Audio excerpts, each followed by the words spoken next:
you by Golden Buffalo, and at the River 92.7 page at drgnews.com is brought to you by Bauman Lumber and Wegner Auto. These special in-game sponsors bring you Governor basketball. Becky Pottsova State Farm Insurance. Smith Plumbing. The South Dakota Office of Highway Safety. Central Dakota Eye Care. Envirotech. The South Dakota Attorney General's Division of Consumer Protection. Comtech. Coca-Cola Bottling. Leiden and Associates Ameriprise Financial. Hermanson Endodontics. Cowboy Country Stores. And Gales Gas Service. Now, here, Governor basketball. And a very good Saturday afternoon, everybody. A day of high school basketball coming up for the Pierre Governors as they are back at the same place, the same building they were 1 week ago today when the Governors closed out their high school regular season against Sioux Falls O'Gorman. The Knights, who are playing as well as anybody this season, or at least the second half of the basketball season, came out with a 65-37 victory over the Governors. And Pierre going to try to play a little bit better, and they're going to have to, because today could see the season come to an end if you don't come out of here with a victory. It's the SoDak 16, the Sioux Falls O'Gorman Knights are the number 4 seed in the SoDak 16 seedings right now. The Governors will come in with that 7-12 record and a seeding of number 13. Brian Oakland with the play-by-play. Rob Whitebird, as usual, in studio. He'll keep us up and running this afternoon. We're glad you can join us, and we do have the live video stream up and running now on the River 92.7 page of drgnews.com, and also on the River 92.7 section of the DRG News app. Download that, and that's brought to you by the Golden Buffalo in Lower Brule. Once again, Pierre coming up, and boy, it's going to be a tall task, obviously. I don't know that this is the matchup the Governors wanted with Sioux Falls O'Gorman, but it's what they got, and if they want to go to the State AA next weekend in Rapid City, they'll have to try to find a way to get past this O'Gorman team who is coming in winning a whole bunch of games in a row, including their last contest. Of course, that was the win here over the Governors last Saturday. We'll take an opening timeout, talk about it here in this post-game, or this pregame coming up. Pregame is brought to you by the Becky Pottsova State Farm Insurance Agency in Pierre. We did not get to talk to coaches today, neither Terry Becker nor Derek Roby of O'Gorman, but we'll give you keys to success a little bit later on after, first of all, taking a look at the schedule of games that are going on in the SoDak 16 with the boys, and take a look back at what happened in girls basketball in Class AA last night as well. That's how we'll begin our Becky Pottsova State Farm pregame show as you listen to Pierre Governor's SoDak 16 postseason basketball here, River 92.7, online at drgnews.com. If you'd like to earn up to a 30% discount on your auto insurance, then here's your chance. Pottsova State Farm has an updated version of the Drive Safe and Save app, and drivers everywhere are enjoying the rewards. Millions are now saying it, don't mess with my discount, and you will too. Just download the Drive Safe and Save app from State Farm to get started, or call Pottsova State Farm agent's office and they'll be happy to sign you up. Call 224-4173, Pottsova State Farm Insurance, and learn more today. From the early days of South Dakota statehood through today's digital revolution, BankWest has remained committed to helping customers and communities succeed. BankWest Associates uphold this commitment by developing innovative products, tailoring financial solutions to customer needs, and actively supporting community causes. For a bank committed to helping you and your community prosper, choose BankWest. BankWest. Convenient, connected, committed. Member FDIC.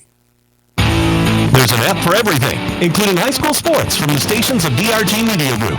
Download the DRG News app, brought to you by the Golden Buffalo Casino, from the App Store or Google Play. It takes only a moment, so you'll have it in time for this game.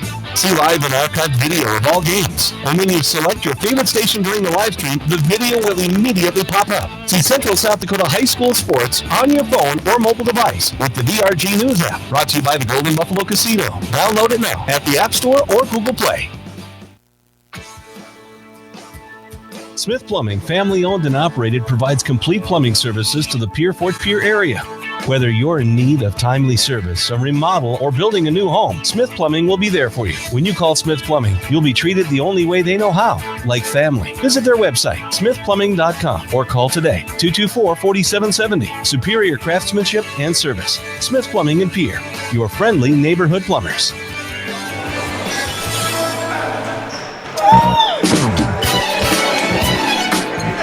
Welcome back to Bishop O'Gorman High School in the O'Gorman Gym. Brian Oakland coming up with the pregame show, and we welcome you to our Smith Plumbing broadcast booth up on the end of the court in O'Gorman High School Gym, and we've got the live stream showing the angle that you may have seen the same one from David Burrow when he was here a week ago while I was out at the state wrestling tournament. That was a good weekend. Well, the Governors, again, had a tough basketball game here last week. See if they can get things going a little bit more today and try to pull an upset here against the red-hot O'Gorman Knights. But again, our broadcast originating from the Smith Plumbing broadcast booth, thanks to Smith Plumbing in Pierre. Take a look at what happened last night. We'll start with the girls, SoDak 16. Governor girls went out to Rapid City Stevens as the 11 seed. Obviously got off to a horrendous start and just could not get anything to fall as they fell behind 29-1 into that second period. They did make a game of it at the end, but still really never were into that game as Rapid City Stevens gets the 15-point win, 49-34 as Stevens moves on to the state tournament. Meanwhile, Harrisburg defeated Sturgis 63-49 last night. Brandon Valley was a 62-49 winner over Sioux Falls Roosevelt, and Aberdeen Central defeats Spearfish 70-35. Top seed Sioux Falls Washington, a 63-30 winner over number 16 Brookings. Here at O'Gorman, it was the Lady Knights with an easy win over Sioux Falls Lincoln, 58-20. Mitchell wins at the Corn Palace over Watertown, 50-33. The only road team in AA to win last night was number 9 seed Rapid City Central, beating Huron in the arena 44-43. So that is how the state tournament will be set. Here is how the games will play out now. Sioux Falls Washington, the 1 seed, will take on the number 9 seed Rapid City Central in the first game, followed by 4 and 5 O'Gorman against Mitchell. And then the 2-7 game will be first in the evening session. Aberdeen Central, the 2 seed, will take on number 7 Brandon Valley, and number 3 Harrisburg will battle Rapid City Stevens in that nightcap. The girls' AA tournament is at the Sioux Falls Pentagon next Thursday, Friday, and Saturday. Good luck to all teams involved. Meanwhile, the boys' SoDak 16 all set for today, including this game, which we bring to you. It's the number 4 O'Gorman Knights against number 13 Pierre. The other game that this one is paired with in the state tournament bracket, as there is no reseeding, is number 5 Harrisburg. They'll host Spearfish at 4 o'clock this afternoon. Also in the Metro, Sioux Falls Washington, the top seed, host Brookings starting at 3 o'clock. And a game that'll start at the same time ours does. Number 8 Rapid City Central is hosting number 9 Aberdeen at 2 o'clock Central Time. In the bottom half of the state tournament bracket, it would be Sioux Falls Roosevelt hosting Sioux Falls Lincoln at 5 o'clock this afternoon. Brandon Valley also at 5 o'clock plays host to Rapid City Stevens. Yankton, the number 2 seed overall, hosts number 15 Douglas, and number 7 Mitchell battles Watertown. That's the latest starting game today, and that begins at 6 o'clock at the Corn Palace coming up a little bit later on. So there's the SoDak 16. That's what's happening around South Dakota. Let's focus more on what's happening here at O'Gorman High School, and we take a look at our keys to success next after a 2-minute timeout. This is Pierre Governor Postseason Basketball, your official voice of the Governors, River 92.7, and we're live streaming drgnews.com. This winter, sip on a delicious hot cocoa and lose yourself in the grace of a fresh falling snow. Before you smash that hot mug on the driveway, join First Dakota to bank some noise for winter sports. Stomp for block shots, holler for match-sealing takedowns, and go berserk for a perfect dismount. Let's give the home team all we've got. Bank some noise with us at First Dakota National Bank. Open a new account online today at firstdakota.com, member FDIC. This Governor Sports Moment is brought to you by the independent insurance team at Fisher Brown's and Associates in Pierre. Garrett Stout submitted his name into the Riggs High School football record book in 2019, throwing for 2,446 yards and 38 touchdowns and rushing for 1,564 yards and 23 touchdowns and 128 carries, leading the Governors to their third consecutive state football championship. He was named the South Dakota Gatorade Football Player of the Year, the second Governor to receive that award. Garrett Stout, one of Pierre's finest. This Governor Sports Moment is brought to you by the independent insurance team at Fisher Brown's and Associates of Pierre.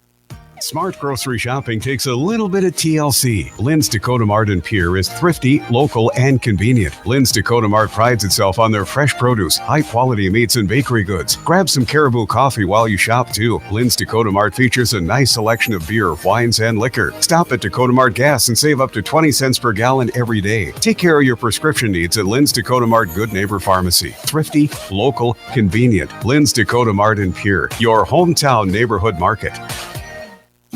May Adam Law Firm of Pierre offers superior legal representation. Clients can be assured their legal matter will be handled with expertise and the utmost professionalism. May Adam Law Firm's skilled South Dakota lawyers can take care of your family law, estate planning, real estate law, or personal injury. May Adam Law Firm is able to help you plan and prepare to make matters easy now and into the future, too. Call 224-8803.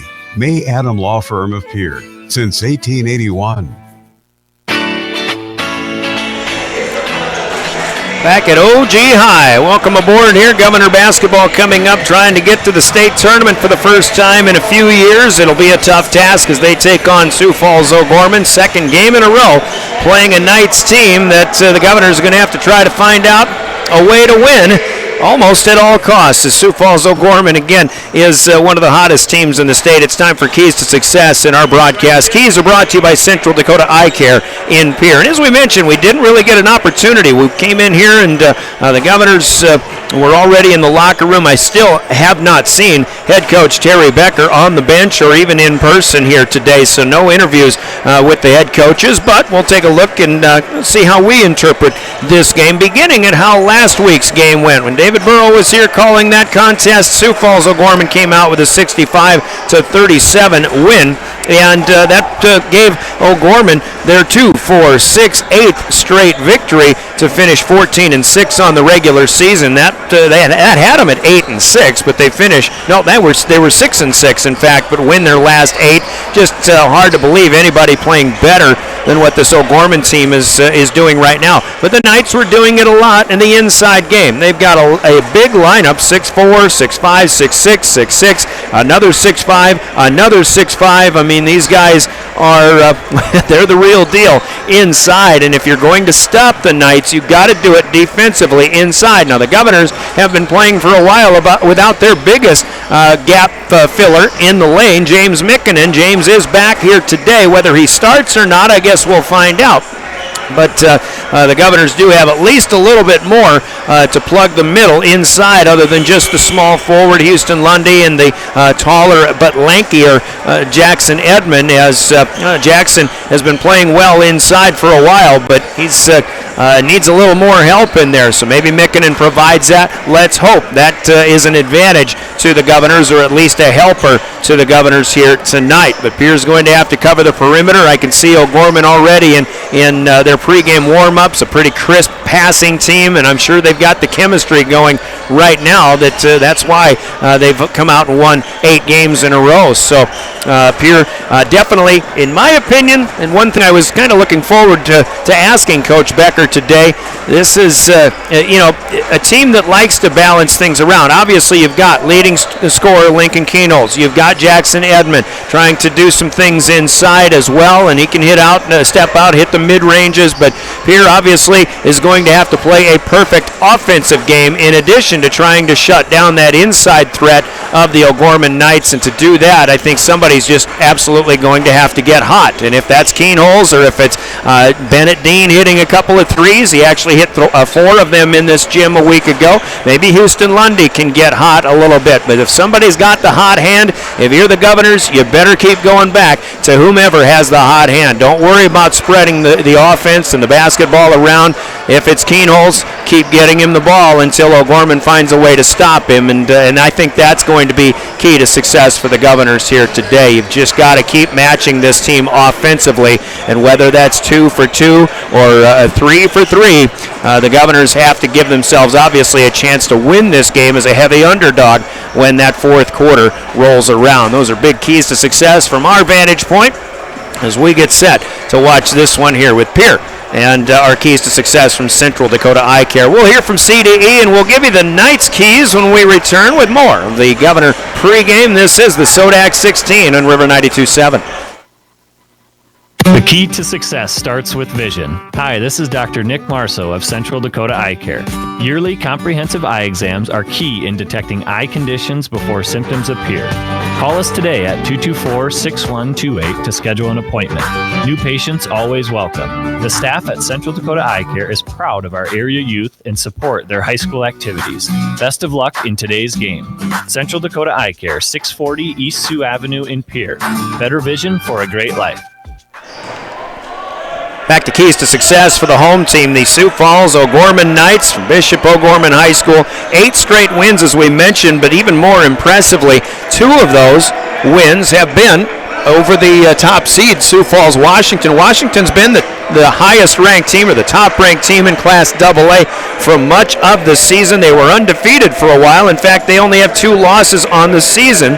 Would you believe both of those losses are to this O'Gorman Knights squad? And they've both been in the last couple of weeks. February 18th at Washington High, O'Gorman gets a 3-point win, 65-62. And then just a week ago, Thursday, here in this gym, they beat them by 8, 69-61. So O'Gorman has a pretty good matchup there, and I think their size has everything to do with that. But again, a team that starts getting better and playing their best basketball of the season at the end of the season, you can't ask for anything more, whether you're a coach or a player or a fan, and that's what O'Gorman, that's the wave that they are riding right now. So if they're going to contend with obviously a big underdog in the Pierre Governors today, I think the key to success begins with just keep doing what you've been doing. Come out, take care of business. Don't help the Governors out with turnovers and the like. And obviously, well, they'll have to keep that inside offense going. But if they get in the flow of their offense,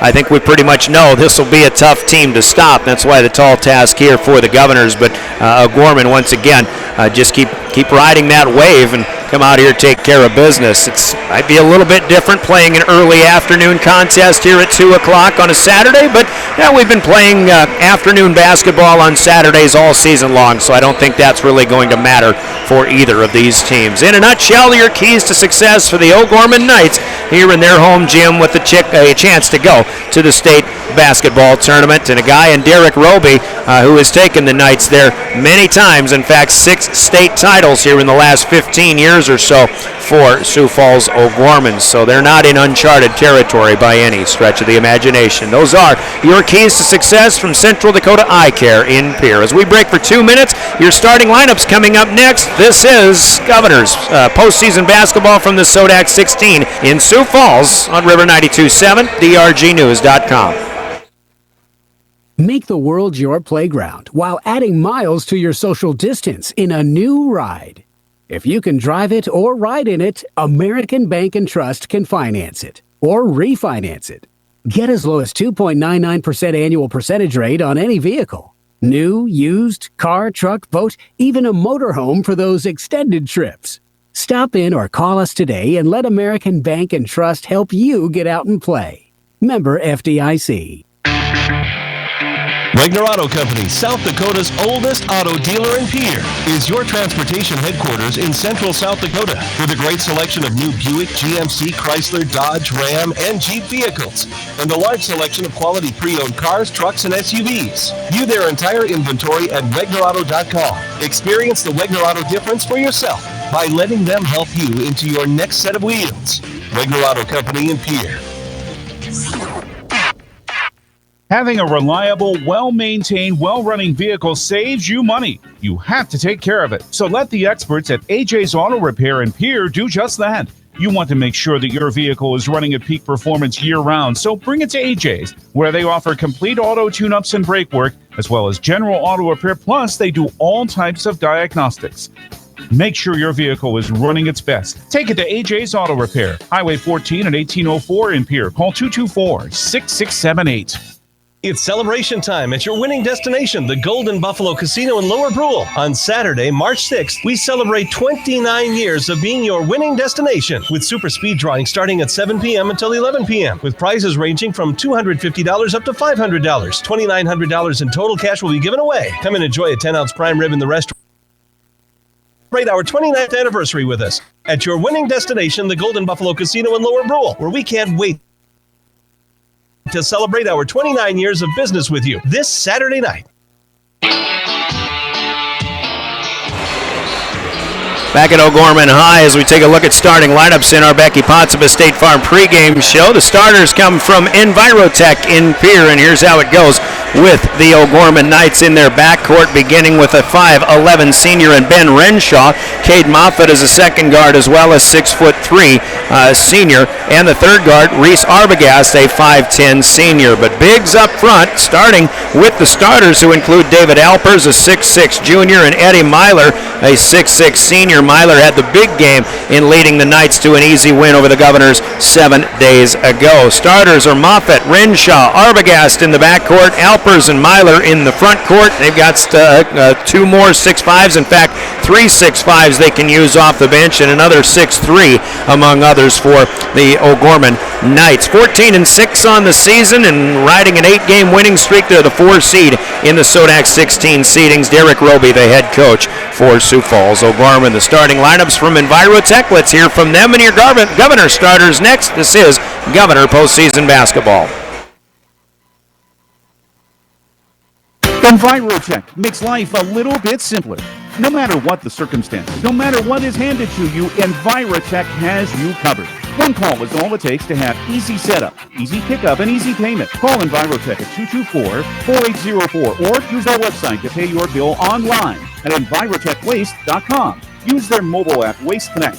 Check their website or receive a robocall for collection schedule changes due to weather or holidays. Envirotech has you covered. Envirotech starters for the Pierre Governors, and they may be back to the original starting 5 that they would hope to have. Lincoln Keenholz, of course, 6'2", and a sophomore, and Bennett Dean in the backcourt, the 6'2" junior. Forwards, a Houston Lundy, the 6' senior. Also Jackson Edmond, the sophomore, at 6'5". James Mickinen, 6'6", and a senior, is back in action, whether he starts or whether it's Matthew Hansen, the 6'3" junior, who would be a third guard. Obviously, Mickinen has to play a big game tonight, as do all of the Governors, and head coach Terry Becker, assisted by Bob Walter, Brianna Kusler, and Daniel Traversy. Take a timeout here. Officiating tonight, Levi Pearson, Brian Gaikowski, Luke Anderson are our law on the court from the South Dakota Attorney General's office. We're back in 2 minutes to tip it off. This is Governor Basketball. With more and more people being at home, chances are you'll access a social media site to stay in touch with family and friends. Before you do this, please check your privacy settings to ensure you're being the safest you can be. For step-by-step instructions on how to check and change your privacy settings for Facebook, LinkedIn, Instagram, Snapchat, TikTok, and the like, go to consumer.sd.gov. With questions, contact South Dakota Consumer Protection Division, 1-800-300-1986, or email consumerhelp@state.sd.us. Come get lucky this St. Patty's Day at Beck Motor Company of Pierre's Lucky 21 sale. Every new and used vehicle has been sale priced to help your tax return go much further. And as always, service after sale. See all of our inventory at www.beckmotors.com, then stop out today. It's Beck Motors Lucky 21 sale.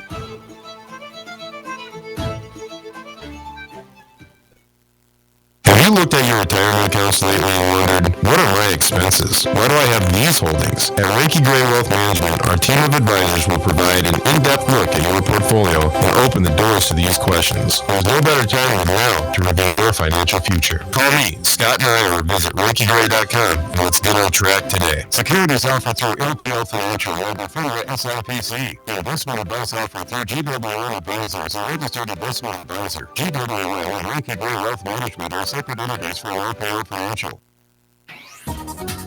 Comtech has your technology solutions. Check out their showroom, located conveniently behind Waller, and see what you've been missing. Large selection of TVs, sound systems, and smart speakers, PCs, desktops, and tablets, online business security, and telecommunication systems. Comtech is your all-in-one solution for any technology need. Wishing you Pierre Governors best of luck in today's competition. Comtech.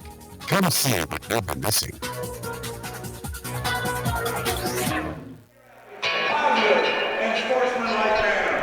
Back at O'Gorman High School, as they'll have starting lineup announcements on the floor. Starting lineups once again for the Governors will include James Mickinen, the 6'6 senior. He's got the warm-up shirt off, so it'll be Mickinen along with Lundy, Edmond, Dean, and Keenholz. Lincoln Keenholz, who's been battling that bum ankle. Obviously, you know, if you're the Governors, Keenholz and Edmond in particular have to have big games offensively, but everybody wearing green must play well defensively here in this afternoon contest as they take on O'Gorman.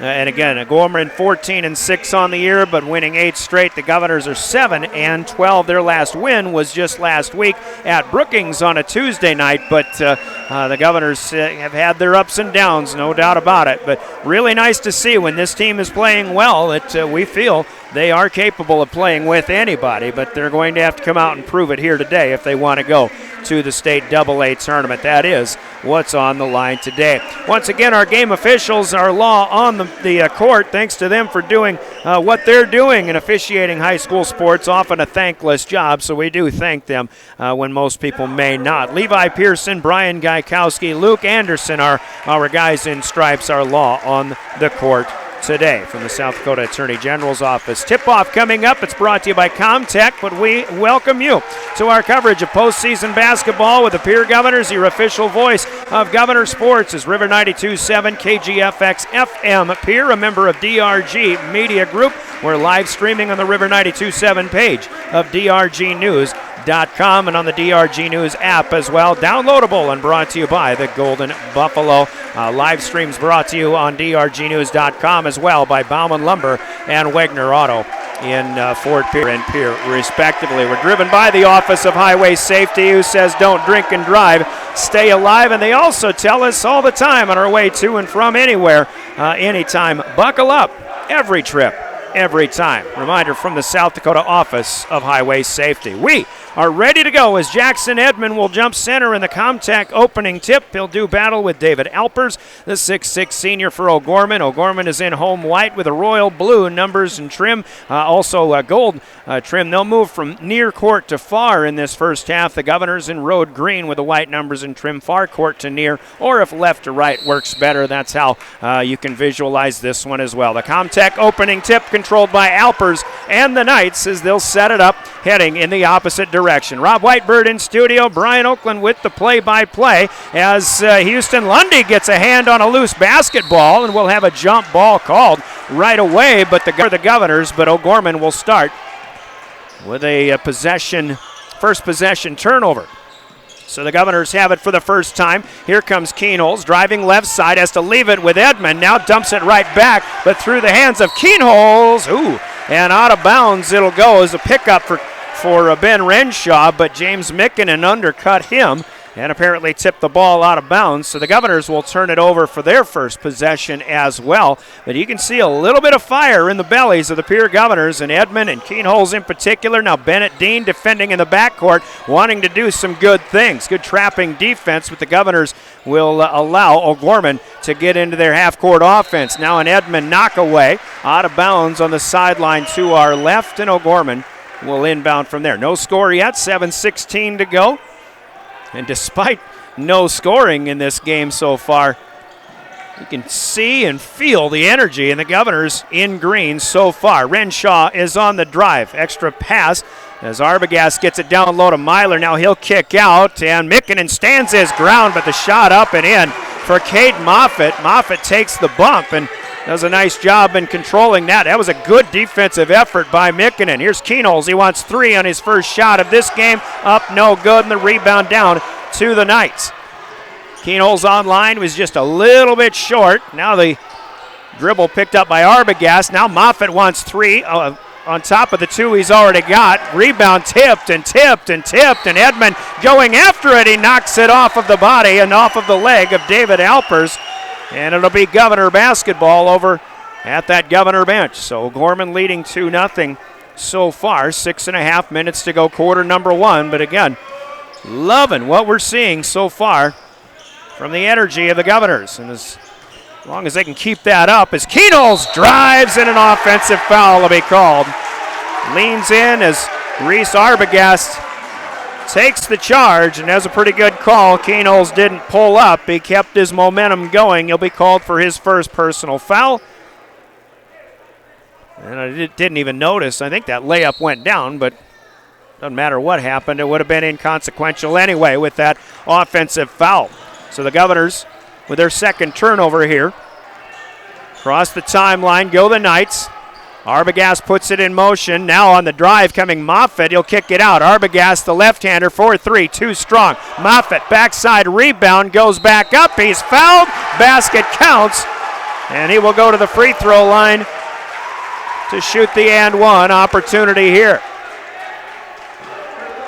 Well, O'Gorman has tried a couple of threes. You can see they've got some adrenaline rushing as well. They've been a little bit strong on both of those opportunities.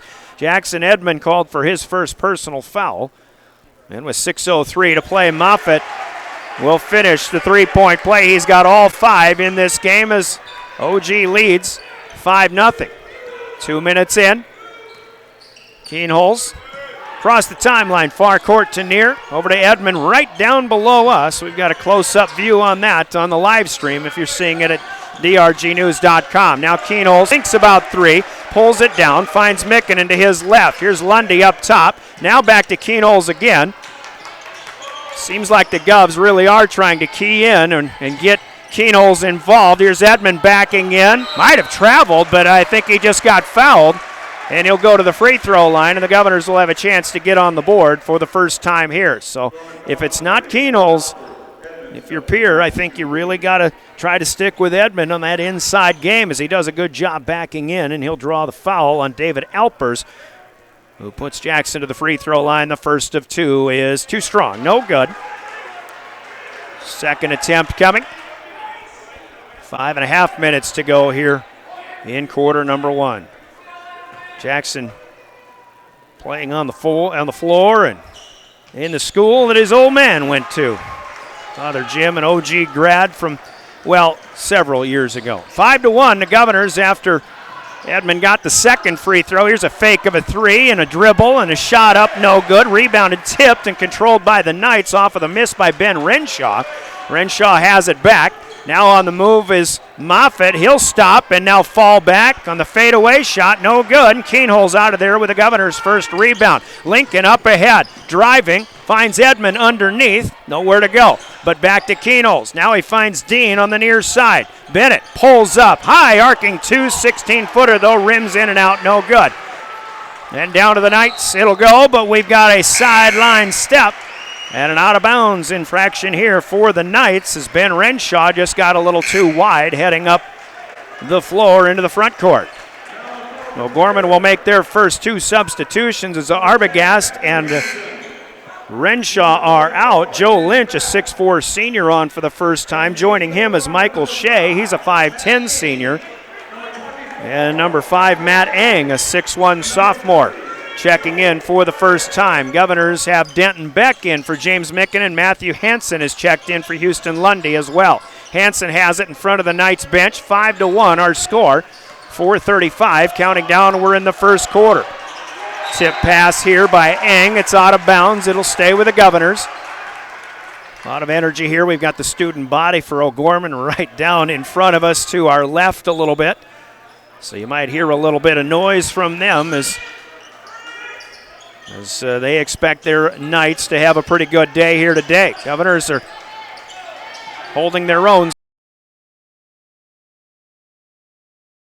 Away, he's put to the floor, and we'll have a foul and a 3-shot opportunity here for Lincoln Keenholz, the 6'2 sophomore.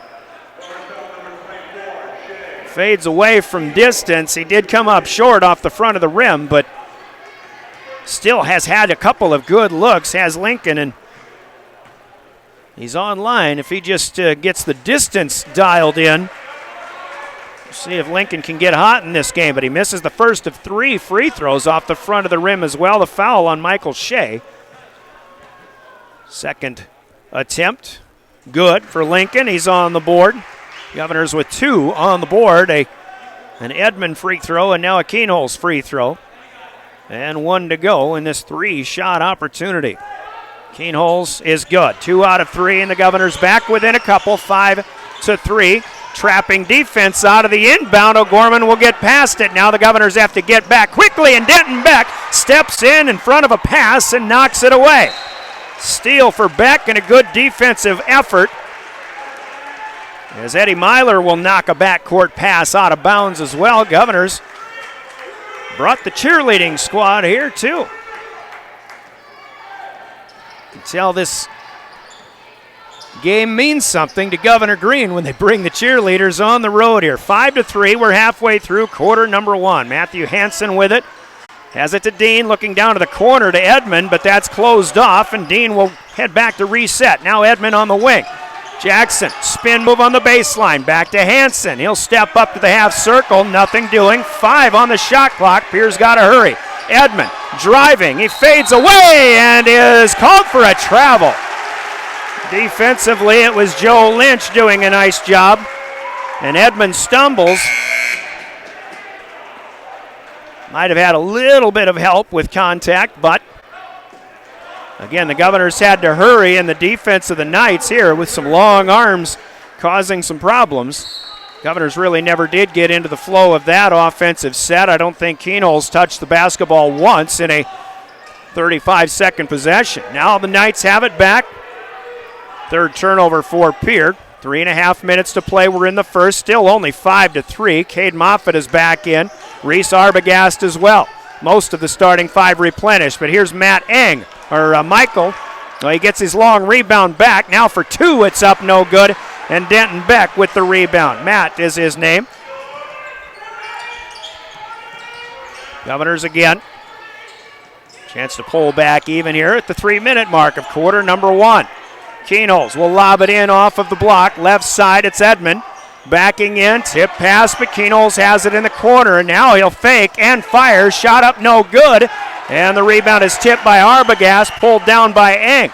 0 for 3, long range for Keenholz. The Governors actually still looking for their first field goal. Here's a rim in and out, no good. 3 for Eng as he tries another one. Beck has the rebound this time for Pierre. Here's Hansen on the left wing. Had a moment, but now we've got a foul called here as Hansen pulls up and hits a jumper in front of the free throw line, but well before that, the whistle came. And the Governors will get a couple of subs in. Edmond and Dean will get their first breaks. Houston Lundy in along with Jacob Mayer, the sophomore, on for the first time. Foul here goes to Matt Eng, his first and the team's third. Knights. New shot clock for the Governors. Here's Hansen. Boy, Renshaw hounding him defensively. Now a fumble of a pass here, and we'll have a jump ball.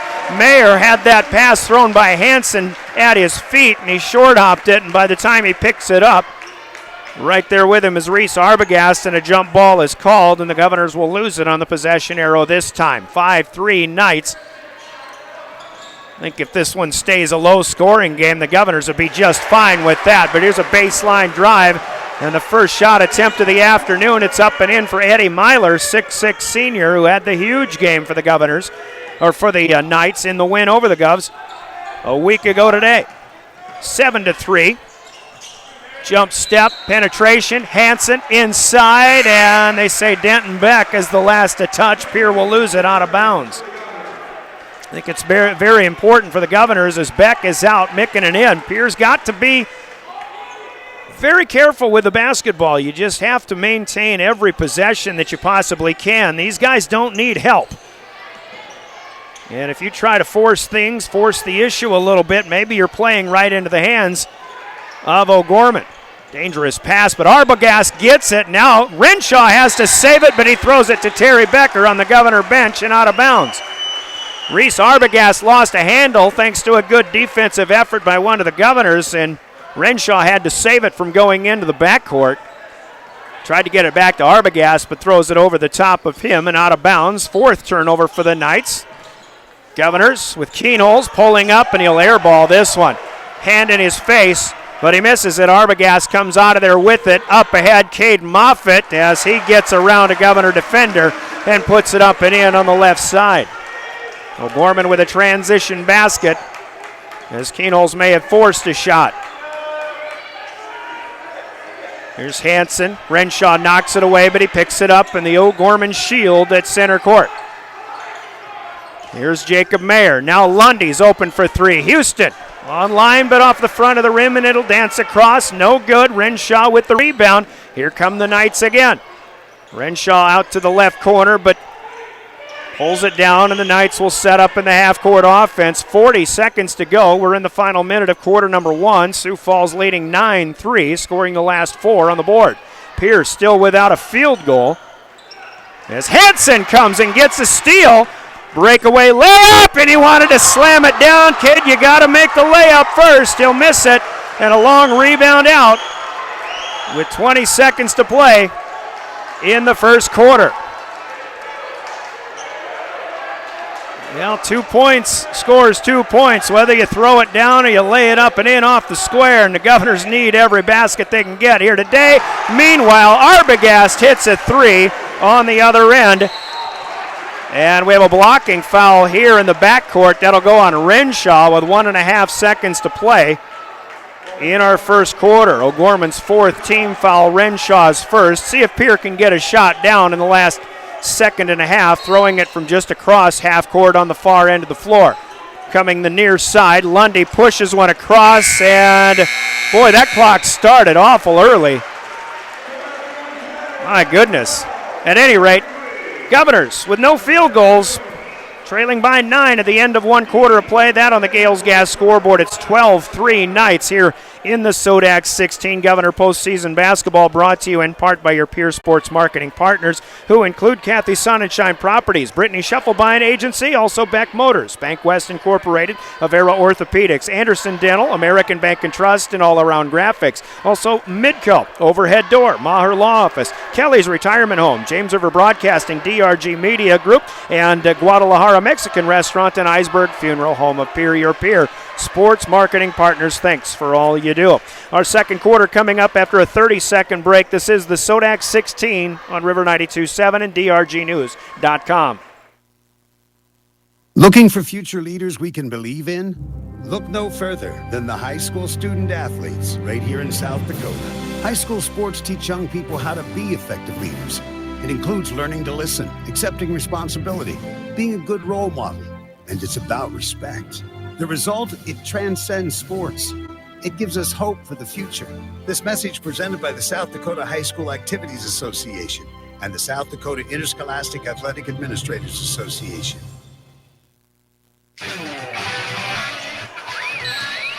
We go to the second quarter, hearing from the South Dakota High School Activities Association. It's a good time to remind you that the broadcast of this postseason event is being conducted under the auspices of the SDHSAA. Second quarter, Pierre basketball as Jacob Mayer feeds inside, but James Mikkinen comes up a little bit short on his first shot attempt of the day. Good ball movement, but no finish here for the Governors. Pierre 0 for 7 on the floor in that first period, trailing 12-3, 3 of 5 from the stripe. Here's Myler over the top of Mikkinen in traffic, and there's the difference. Subtle as it may be, but Myler in traffic able to finish a layup where James Mikkinen, only because it was Mikkinen on that last attempt, was not. But here's Edmond for 3. Jackson Edmond given the space, and he'll rein in the first field goal of the afternoon for the Pierre Governors, who trail 14-6 to the 14-6 O'Gorman Knights. First minute gone by here, second period. Governors played a good defensive first quarter. Underneath Alpers, he'll kick out. Moffitt's looking for 3. This one no good, and Alpers in midair had the rebound, tried to put it back in before coming down with it, and he is fouled in the act, and Jackson Edmond will send him to the free throw line. Second personal for Jackson. Third overall for the Governors, but obviously offensive rebounding is going to be key. Governors have to keep O'Gorman off the boards. When we were talking keys to success, we didn't even mention rebounding. I think that usually just goes without saying. Turnovers and rebounds. Take care of the basketball and get the rebounds. You got to keep these big Knights off the boards, especially on the offensive end. Alpers missed the first. Second one is good. O'Gorman leads by 9, and Alpers will check out in place of Joe Lynch, the 6'4 senior. 15-6. OG on top. early second period. Governors hit their a field goal, a three-pointer from Edmond on their last trip. Jackson backing in now, makes the spin move, and this one is up and good. Good post move for Jackson Edmond, who's got the last 5 of the Governors, now 15-8. Pierre down by 7. O'Gorman breaks the pressure, gets it across the timeline. Governors in a 1-2-2, it looks like. Here's Renshaw, top of the key, and the 3 is good.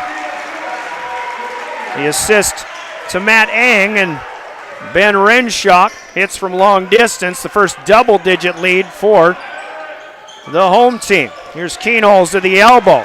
Trouble keeping it away from the defenders. He tries to get it down low to Mikkonen. It's stolen and up ahead. Transition a layup, no good, but that is Myler keeping it alive. O'Gorman still with it. Losing his footing is Myler. Mayer comes up with a loose ball. Now Renshaw takes it back, but he tries to save it, and it's into the hands of Mikkonen. So the Governors maintain the possession here. Keenholz, right side, right down in front of us. Mayer lobs to Mikkonen off the block, and his pass is tipped and taken away. Myler with another steal, but he loses the dribble, or his pass is stolen right back by Edmond. Now Jackson off the glass on the drive is up and good, and a whistle and a timeout to be taken here by the Governors. Timeouts in our broadcast brought to you by Coca-Cola Bottling and Pierre with 5:16 to go in the second. Pierre back within 8 at 18-10. We're back after this 30-second timeout. This is Governor postseason basketball. How you move matters.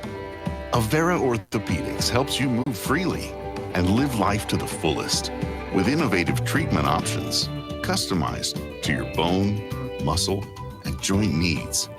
Whether you suffer from aches, breaks, tears, or dislocations, turn to the orthopedic team experienced in treating every body. Learn more at avera.org/orthopedics. 5:16 to go, second quarter. Fun game so far. Governors just starting to get in a little more offensive flow, but they need to tighten down on the defensive end of the floor as well as O'Gorman takes it back out of the timeout. Pierre getting back on defense. Bennett Dean with a near takeaway, but he couldn't control it. Goes out of bounds out of that Governor timeout, their first of the game. 18-10. O'Gorman, who led 12-3 at the end of one. They'll get an inbound to Renshaw, and Ben Renshaw hits his second in a row. Assist to Moffitt off of the inbound. That one a long one. It's 21-10 now. O'Gorman with their biggest lead early here in the first half. Jacob Mayer on the move. He'll pull up, top of the key. Good for a long two. Jacob Mayer's first bucket of the night. 21-12, back to a 9-point lead, which is where we were when this second quarter started. And here's Mayer with a takeaway. He just strips Matt Eng of the basketball. Up ahead, Edmond spins, shot up a block, and a foul is called. And this will go against David Alpers, sending Jackson Edmond to the free throw line. So transition opportunity here for the Governors. And they didn't get the bucket, but they will get a trip to the stripe.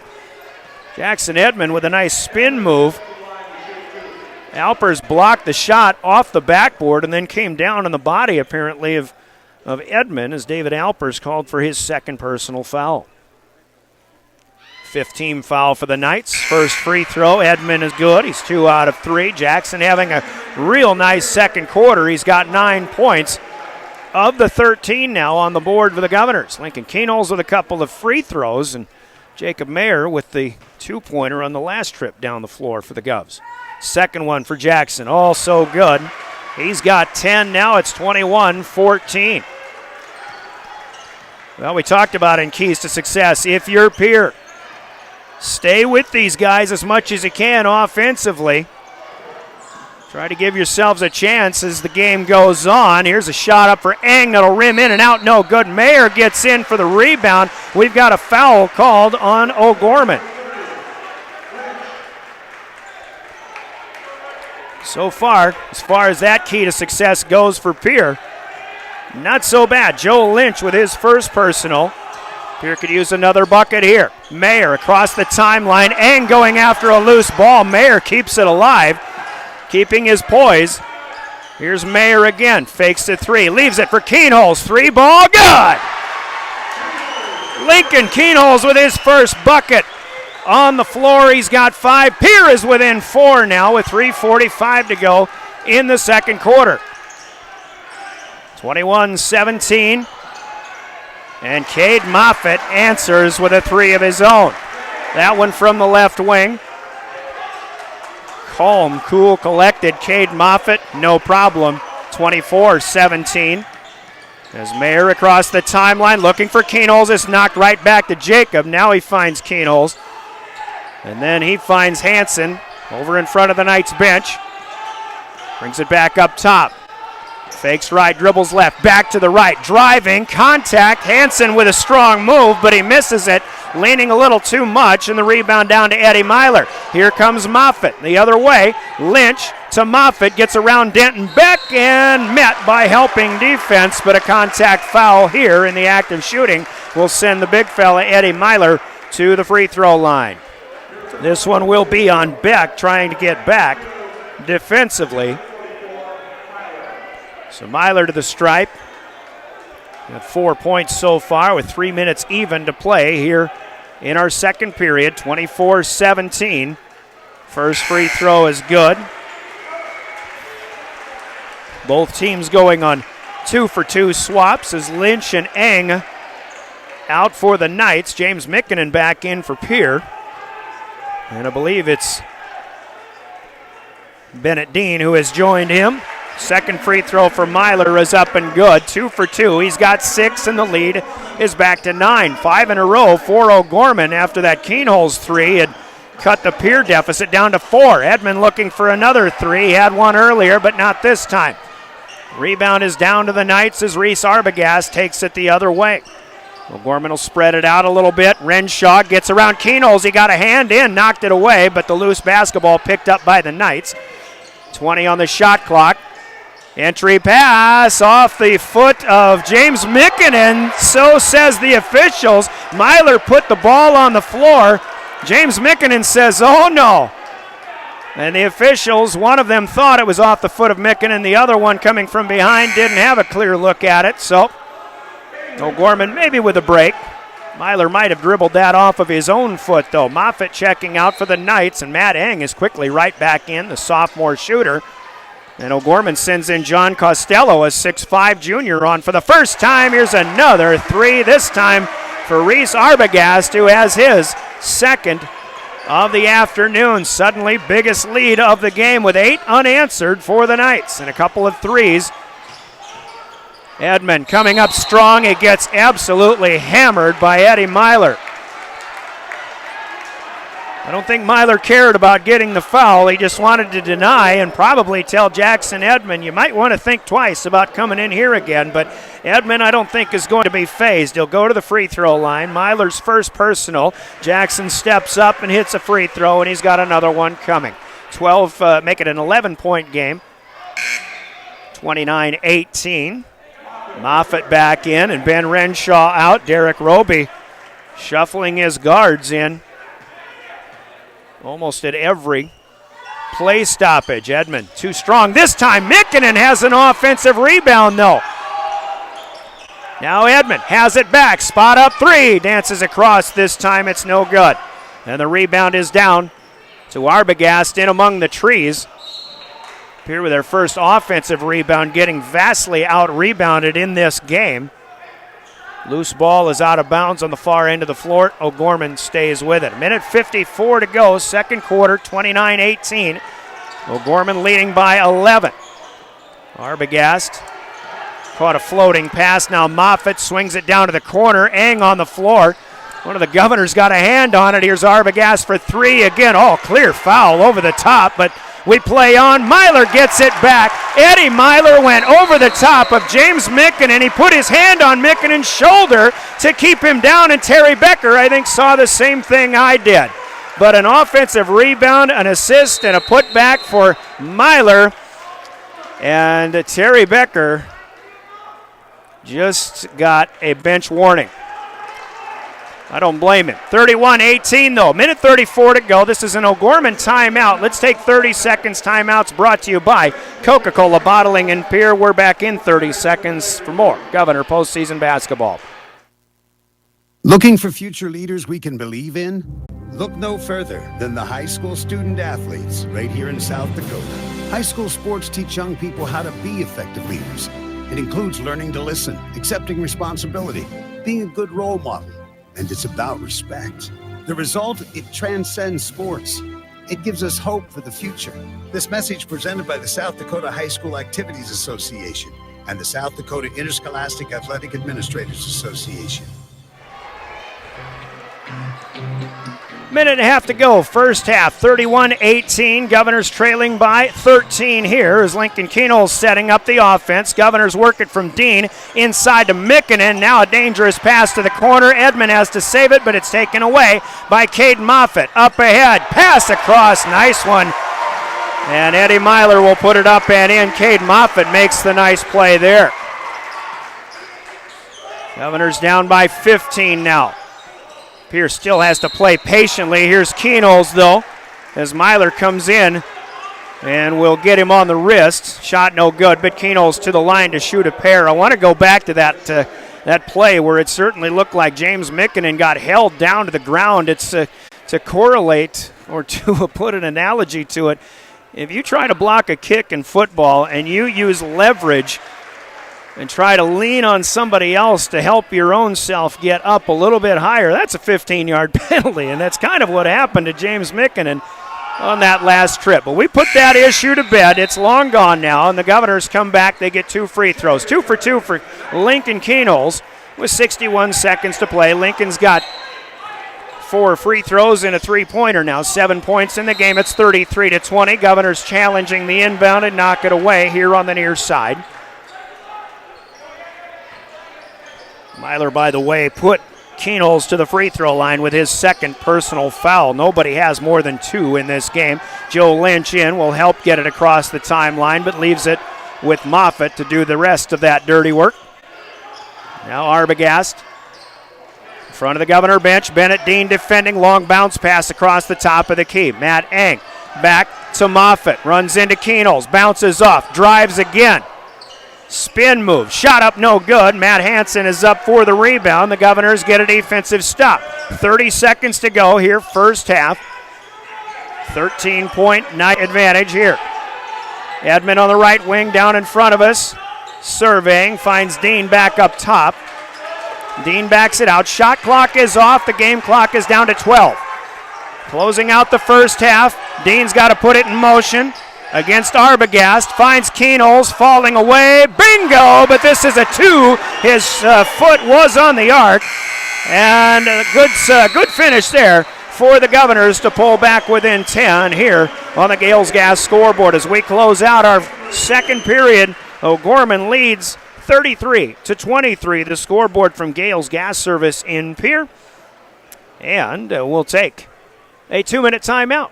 And our Leiden Associates halftime break comes up next. You're listening to Pierre Governor Basketball on River 92.7 here in the postseason, also live streaming, drgnews.com. Since 1894, Ameriprise Financial has worked for their clients' futures, helping millions of Americans retire on their terms. I'm Rick Doctor, a financial advisor with Leiden Associates, a private wealth advisory practice of Ameriprise Financial Services Incorporated. I remain true to the vision of always putting clients first. I am ready to help you get where you want to be. Office is located in Northridge Plaza, Pierce, South Dakota. Ameriprise Financial Services Incorporated, member FINRA and SIPC. Hey DQ fans, the chicken strip basket is the ultimate dream team. It's loaded with crispy all-white meat chicken strips, golden fries, Texas toast, and your choice of dipping sauce, including everyone's favorite house-made Hidden Valley Ranch. This creamy ranch and chicken dream team is waiting, so stop in and make your delicious dreams a reality today. Only at your DQ. Happy tastes good. It ends today. The Star Spangled Tax Time Savings Event at Gateway Ford Lincoln Toyota in Pierre. This is your final chance to drive away with lower payments and with cold hard cash right in your hand. You can upgrade, Get a new ride, lower your payment. You could win cash, flat screen TVs, and the grand prize, 2 new vehicles or up to $100,000. The Star Spangled Tax Time Savings Event ends today, only at Gateway Ford Lincoln Toyota in Pierre. Chances are you're overlooking a big energy thief in your home or commercial building. The Garage Doors. An overhead door company of Pierre can help stop that energy waste with a full range of insulated, weather-tight garage doors. Their residential garage doors give you insulated performance at an uninsulated price. And their Thermocore insulated steel doors give commercial buildings the energy efficiency they demand today. Find out more. Call Overhead Door Company of Pierre at 1-800-649-9905 and put a stop to the garage door energy thief.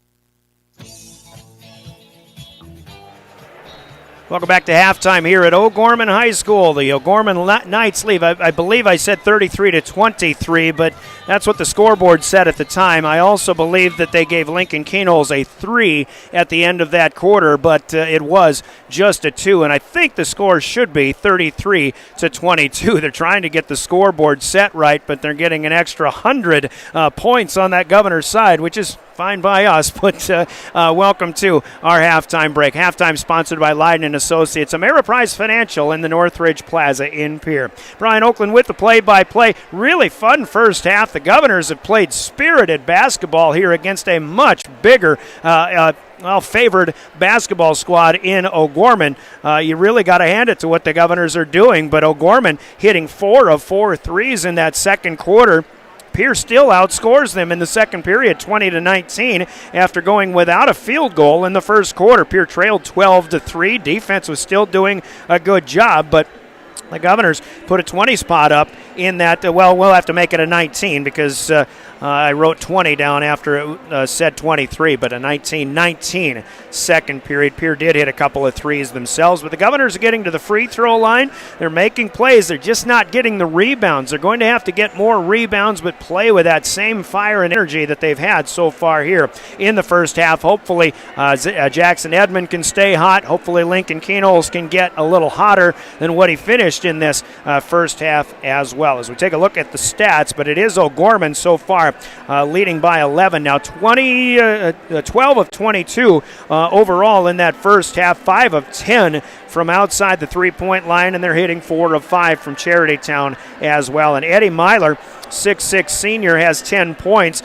Some of that, a good chunk of that coming in transition. Cade Moffitt has 10 points as well to lead the way for O'Gorman. Ben Renshaw and Reese Arbogast both with 2 threes apiece. They have 6 points each, and it's also David Alpers with 1 free throw down, 33 on the board for the home team. For the visiting Governors, who go 0 for 7 on the floor in that first quarter, coming up with just 3 free throws instead.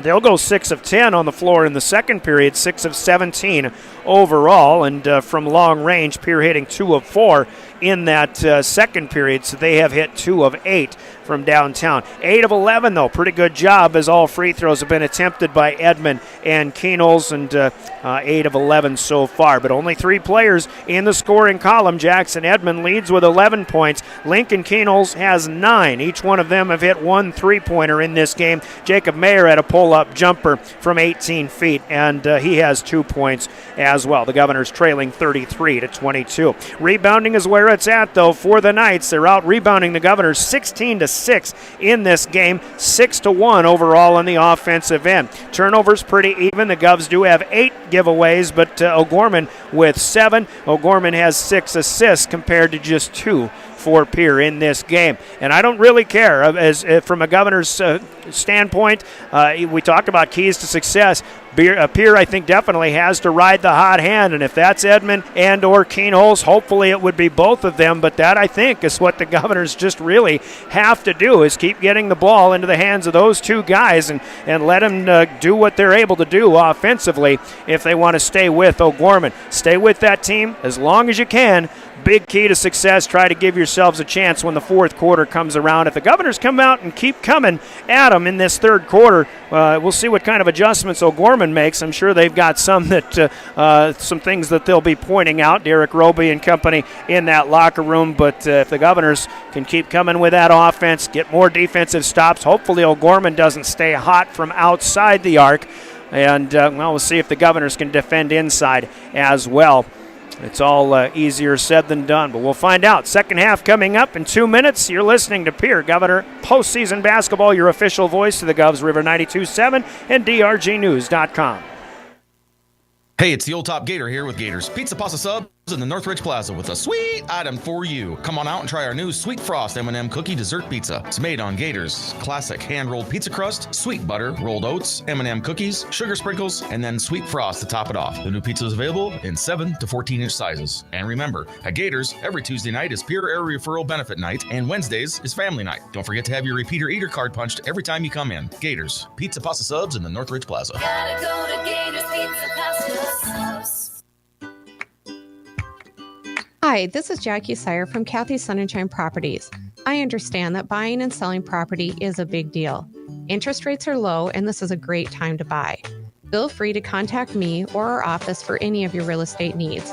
Our team has years of experience. We will be honest, sincere, and we will act with integrity. You can contact me at 280-5505. Jackie Sire of Kathy's Sunshine Properties.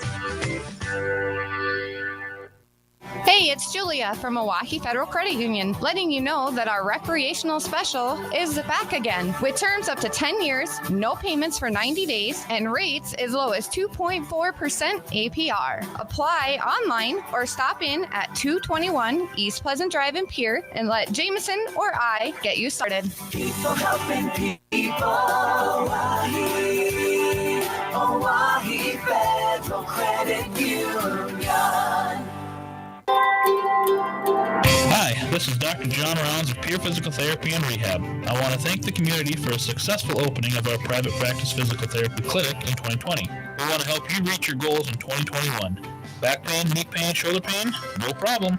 Give me a call at 494-0257 so we can help get you back in motion. Medicare and most major insurances accepted. Remember, you have a choice where you get your physical therapy, so choose Peer PT.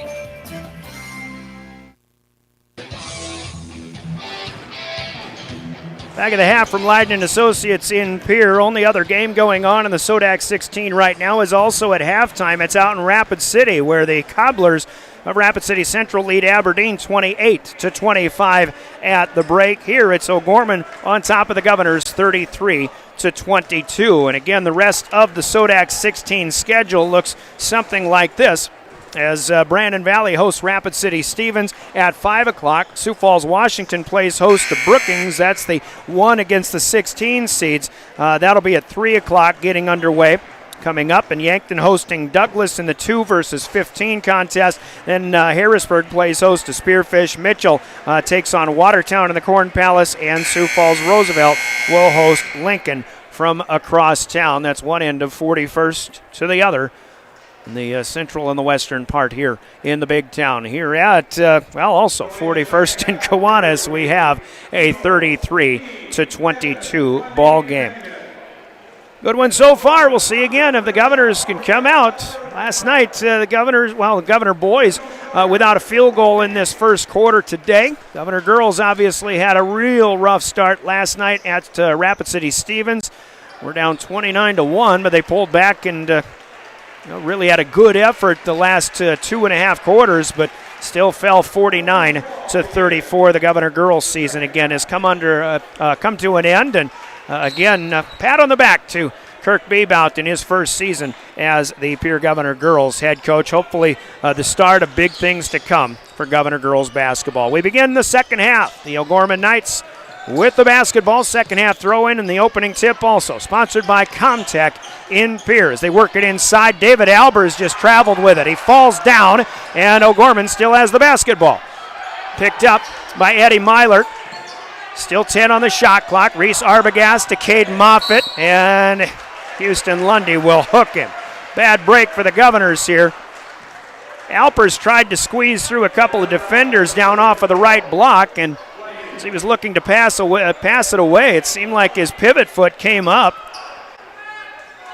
He's looking right at the bottom of his shoe, which was no longer on the floor. But anyway, 30 seconds in. Governor defense so far not doing all that bad, but Lundy with his first personal foul. Nice pass from the right side over to Myler. Shot up, no good. Tip, and the second chance also no good, but Keenholz coming away with it. Lincoln pulls up, wants his first shot to go. It will not. Mikkonen with an offensive rebound, and as he leans in looking for two, will be fouled.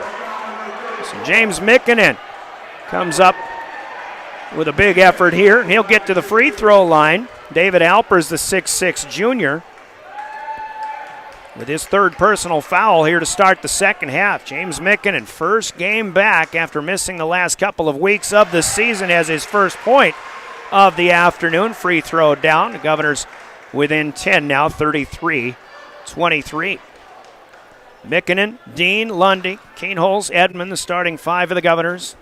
Derek Roby's got his starting five out there as well, and the second free throw rims in and out, no good. Myler down with a rebound. Myler and Alpers the bigs, with Moffitt, a big guard at 6'3", Reese Arbogast and Ben Renshaw, and now Houston Lundy coming up a little too tight on Arbogast, going to be called for his second personal. Two quick ones for Lundy and the Governors here to start this third quarter. 33-23.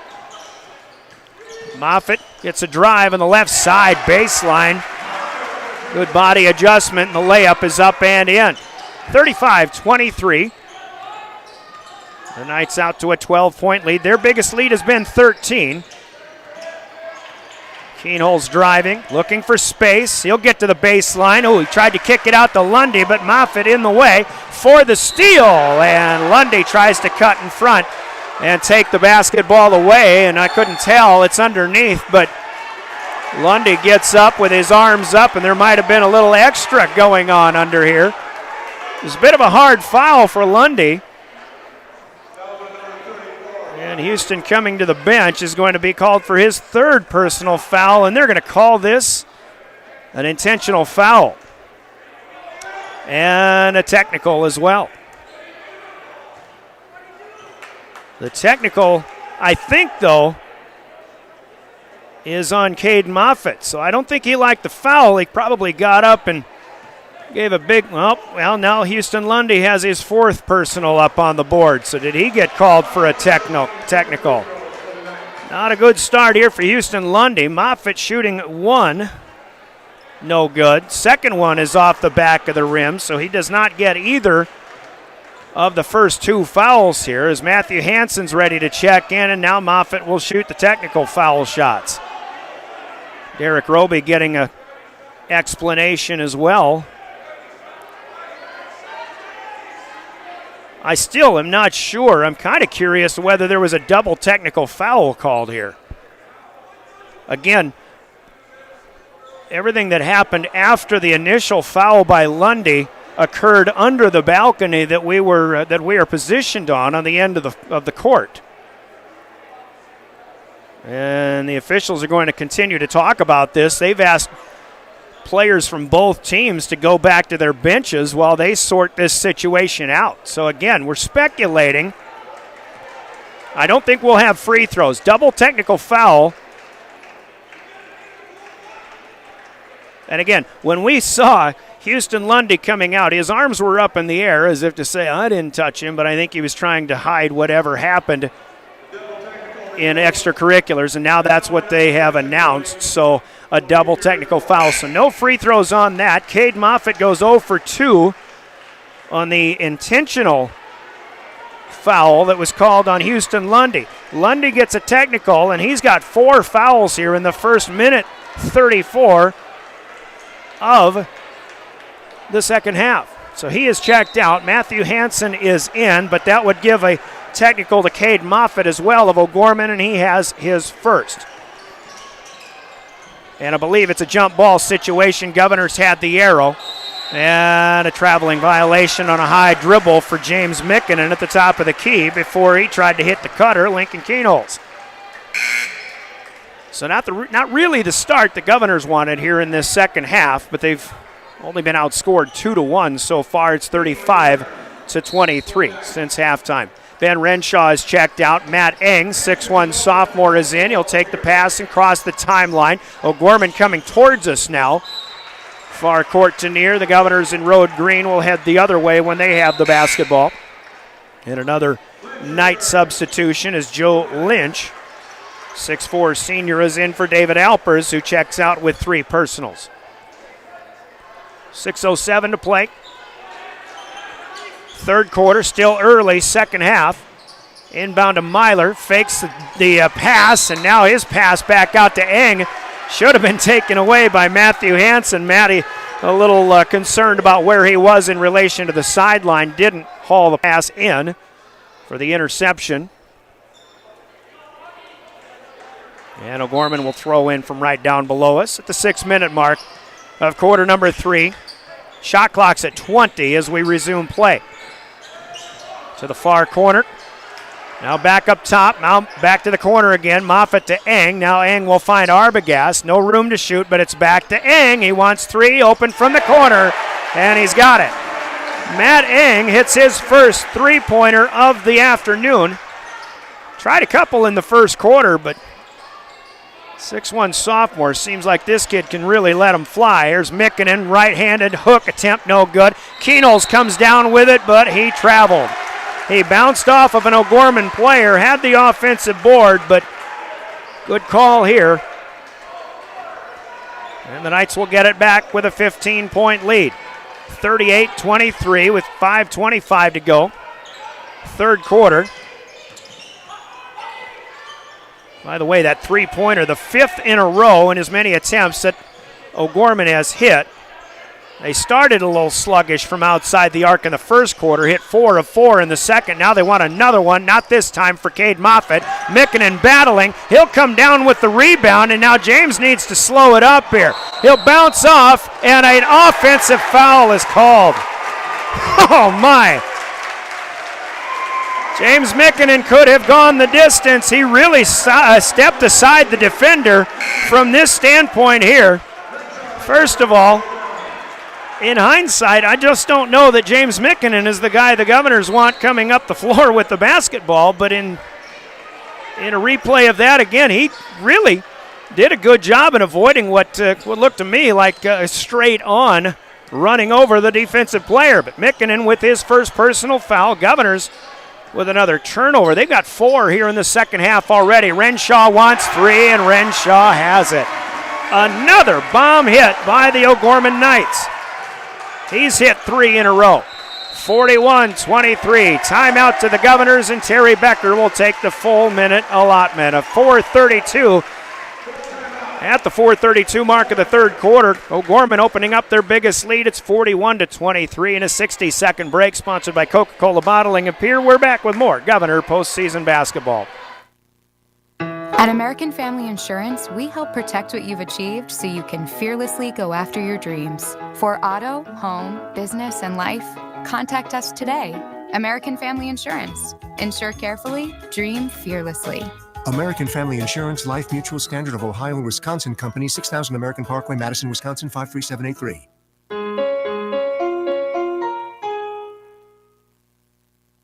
Looking for future leaders we can believe in?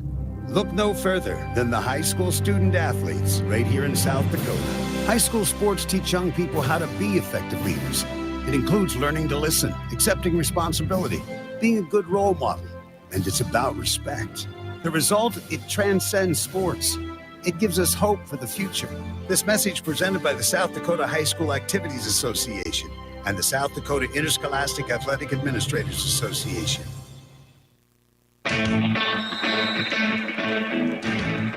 4.5 to go, third quarter. Welcome back to O'Gorman High School, Sioux Falls, South Dakota. The Governors out of a timeout. Nice ball movement. They work it down to the low block.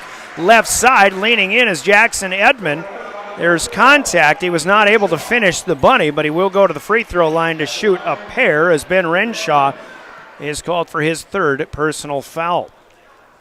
Little pause in play, and I'm going to go back to that offensive foul by James Mikkonen after taking the ball coast to coast. I'm not saying there wasn't an offensive foul. It was just a little strange that Mikkonen sidestepping the defender, and I certainly don't have the angle from where I'm at. Very well could have been, but I just wanted to clarify that. I don't want anybody thinking that that the Governors got hosed on that call, but it was just the way it looked from this angle, which, again, I'm a long ways away. So that's a dead issue now. We've got a 17-point lead, and underneath, a feed from Reese Arbogast to Joe Lynch, up and in with two hands and authority. Halfway through our third quarter, 43-24. Joe Lynch with his first bucket off the bench as Hansen tries to avoid the steal from Renshaw. He didn't get it, but Matt Eng does on the spin move. He feeds ahead to Ben Renshaw, who gets the breakaway, and Sioux Falls O'Gorman is really feeling comfortable right now. Defense is playing well. Here's another steal for Arbogast as he backed off the ball handler up ahead, and O'Gorman unable to finish as Edmond comes back and gets a steal. First turnover for the Knights in the second half. It's just their 8th in the game. Now 3:25 to play in the third. 45-24. Give and go, and Keenholz to Edmond. He tries to feed underneath to Denton Beck, who had to come in for Mikkonen in that timeout. I don't think Beck expected that extra pass, as the Govs will lose it out of bounds. Now Beck out, Houston Lundy back in, and again Houston's an offensive lineman. He played the first minute and a half of this third quarter like a football player rather than a basketball player. Picked up 4 quick fouls right out of intermission. Hopefully with a cooler head, ready to play some defense, maybe hit a three-pointer or two if he gets an opportunity. Eng wants 3. My goodness. O'Gorman, deadly from long range. As Moffitt feeds to Eng, they had 4 threes in the second quarter. They're 3 of 4 here in the third. 48-24. Hansen thinks about one from NBA range, decides against it. Now Keenholz lost it as he tried to pass it out, and it's taken down by David Alpers. Up ahead, Lynch, and a push foul here. They go to Jacob Mayer. The sophomore has checked in for the Governors. Well, here in the third quarter, this score has gotten away from the Governors, and right now you just kind of hope that they just play hard and maybe not too physical the rest of the way. That foul is on Denton Beck, not Mayer. Here's another look at a 3 ball, no good. This time for Eng as Hansen has the Governor rebound. Up ahead, Keenholz pull up 3. That's no good. Lincoln only 2 shot attempts here in the second half. Moffitt has the rebound. A 48-24 lead. Moffitt picks up the dribble, tries to scoop, and what? A foul. I think Lincoln Keenholz may have gotten a hand on that forearm on the scoop attempt by Cade Moffitt. So Lincoln Keenholz with his second personal. Already 7 fouls as a team for the Governors here. Not quite 6 minutes gone by here in the second half. Moffitt shoots 2. Struggling from the line. Misses on the front end here. David Alpers out. Eddie Myler back in. That's starting big for starting big. Derek Roby going to get another player in here for the first time in the second half, Michael Shea. And they didn't sound the horn. Moffitt hit the free throw, so Michael Shea will have to wait. 49-24, O'Gorman leading by 25. Now more than double what the Governors have. Pierre only 1 field goal. Actually 2 free throws so far here. There's their first field goal as Keenholz gets a nice looking floater. He's into double figures with 11 now. That one right in front of the bucket, 49-26. Here getting outscored 16-4 so far here in the third period. Double team and a trap. Mayer gets a takeaway. Pass up ahead. Keenholz will put this one down. He went up with 2 hands this time, and a nice play by Jacob Mayer. He gets the steal and the assist. Governors missed a dunk in the first quarter. Keenholz did not miss this time with 2 hands. I was actually kind of waiting for him to get called for the technical for hanging on the rim, but that didn't come. Now Mayer called for the foul up ahead. I think this one's on the floor. Matthew Eng will go to the free throw line, presumably for a 1-and-1. Governors ready to rebound. It doesn't matter. Eng's got the front end And he'll get another one. Matt Eng with 6 points, 2 threes in the second half so far. Now his 7th point with another one pending. And that one is also good. I can tell that this kid is a good shooter. Missed his first 4 shots of the afternoon, but I'm sure he's hit a lot of them this season. Keenol's pretty good shooter. He rims a 3-pointer in and out, no good. Lundy underneath with a rebound. And he tries to scoop a reverse back up and in. It doesn't go, but now Houston will go to the free throw line to shoot 2. And it's Joe Lynch with his second personal. 51-28, by the way, updating the score. Lundy's first opportunity here is no good, off the front of the rim. Michael Shea checking out. Ben Renshaw right back in for O'Gorman. Minute 14 to go. We're in the third.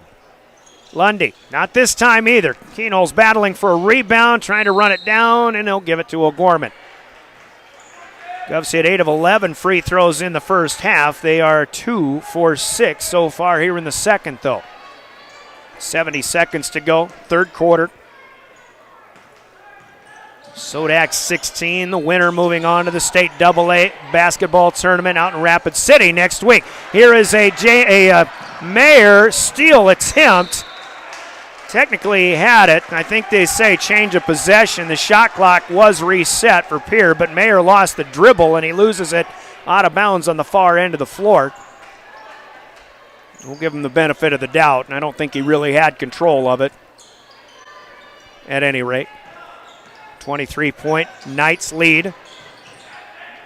Eng across the timeline on the far side.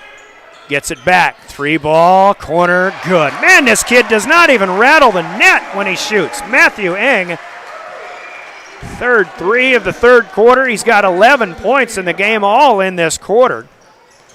54-28. 25 seconds to go. Shot clock and game clock separated by about a second as Mayer drives, puts a nice layup in traffic, but he draws the foul. And this one will go to Eng. His second. Team foul number 5 for O'Gorman. Renshaw out, Cade Moffitt back in.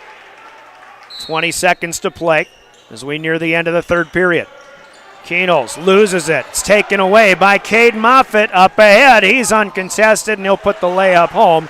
Right-handed, left side of the basket. Governors still have 10 seconds left, but it's 56-28. Now Mayer, and he will lose it. Arbogast back to Mikkonen. Up ahead, James pull-up, free throw line, no good at the buzzer. 3 in the books. On the Gales Gas Service scoreboard, it's all O'Gorman now. They lead the Governors 56-28. The scoreboard brought to you by Gales Gas Service in Pierre. Governor basketball sponsored on River 92.7, your official voice of the Governors, by the Pierre Sports Marketing Partners, who include WR Restaurants and Red Rosa, Stolken Peterson, Lingle, Walti, Jones, LLP, Olinger Law Firm, Pierre Area Chamber of Commerce, the Pierre Dental Clinic, Pitts Design and Build, Rinky Gray Wealth Management, and by Comtech, the Dairy Queen, Delta Dental, First Dakota National Bank, Gateway Ford, Lincoln Toyota, and the South Dakota National Guard, your Pierre Sports Marketing Partners. 8 minutes to go. The fourth quarter coming up next in 30 seconds. You're listening to Pierre Governor postseason basketball. From the early days of South Dakota statehood through today's digital revolution, BankWest has remained committed to helping customers and communities succeed. BankWest Associates uphold this commitment by developing innovative products, tailoring financial solutions to customer needs, and actively supporting community causes. For a bank committed to helping you and your community prosper, choose BankWest. BankWest, convenient, connected, committed. Member FDIC. Driven by the Office of Highway Safety of the state of South Dakota, who reminds us all, don't text and drive. Stay alive. You're listening to Pierre Governor Basketball on your official home of Governor Sports. River 92.7, KGFX FM Pierre, a member of DRG Media Group. Live streaming at drgnews.com and the River 92.7 page as well. O'Gorman with the first possession of the fourth quarter, outscoring Pierre 23-6 in the third as they try a Reese Arbogast three-pointer. That's up no good, and a rebounding foul will go to Houston Lundy, the senior, Had 4 early fouls in that third period, and he checks out here, disqualified from his final basketball game in Governor Green. Foul on the rebound. That's the 9th foul for the Governors here in the second half, and this will send David Alpers to the free throw line to shoot a 1-and-1. Rare miss from long range for the Knights here in the second half. Missed by Arbogast, but Alpers rattles the first free throw home. He'll get another one. 57-28 our score. Second one is good as well. 58-28, the lead to 30 now. Bennett Dean, senior, tries to lean one in. That comes up short, no good. Caught on the fly by Alpers. O'Gorman in good shape to be the 4 seed in the state tournament, assuming there aren't any. Well, it's still top 16. The seeds stay. At any rate, here comes O'Gorman down the lane as Moffitt comes up short. Hansen out of there with a rebound. The Governor's heading the other way. Keenol's in transition. Tried to leave a pass out to the right to Edmond, and a foul is called on the Knights. And Houston Lundy zips a pass back underneath to the official, threw it too hard, and he was trying to apologize for that. Unfortunately, the official says, nope, that's all right, I got it. David Alpers checking out. Joe Lynch in for the Knights. And since Keenol's was in the mode of passing rather than shooting, it's an inbound throw-in on the 6th foul for the Knights in the second half. Here's Lincoln taking it from Bennett Dean, left wing. Finds Edmond. Jackson Edmonds scoreless, but a free throw here in the second half. They'll try to lean in. No good. Rebound tipped out. Bennett Dean for 2. That won't go. Now Mikkonen with the rebound. Oh, he lost the dribble going up, and the Governors are 0 for 3 on this trip. So we head back the other way.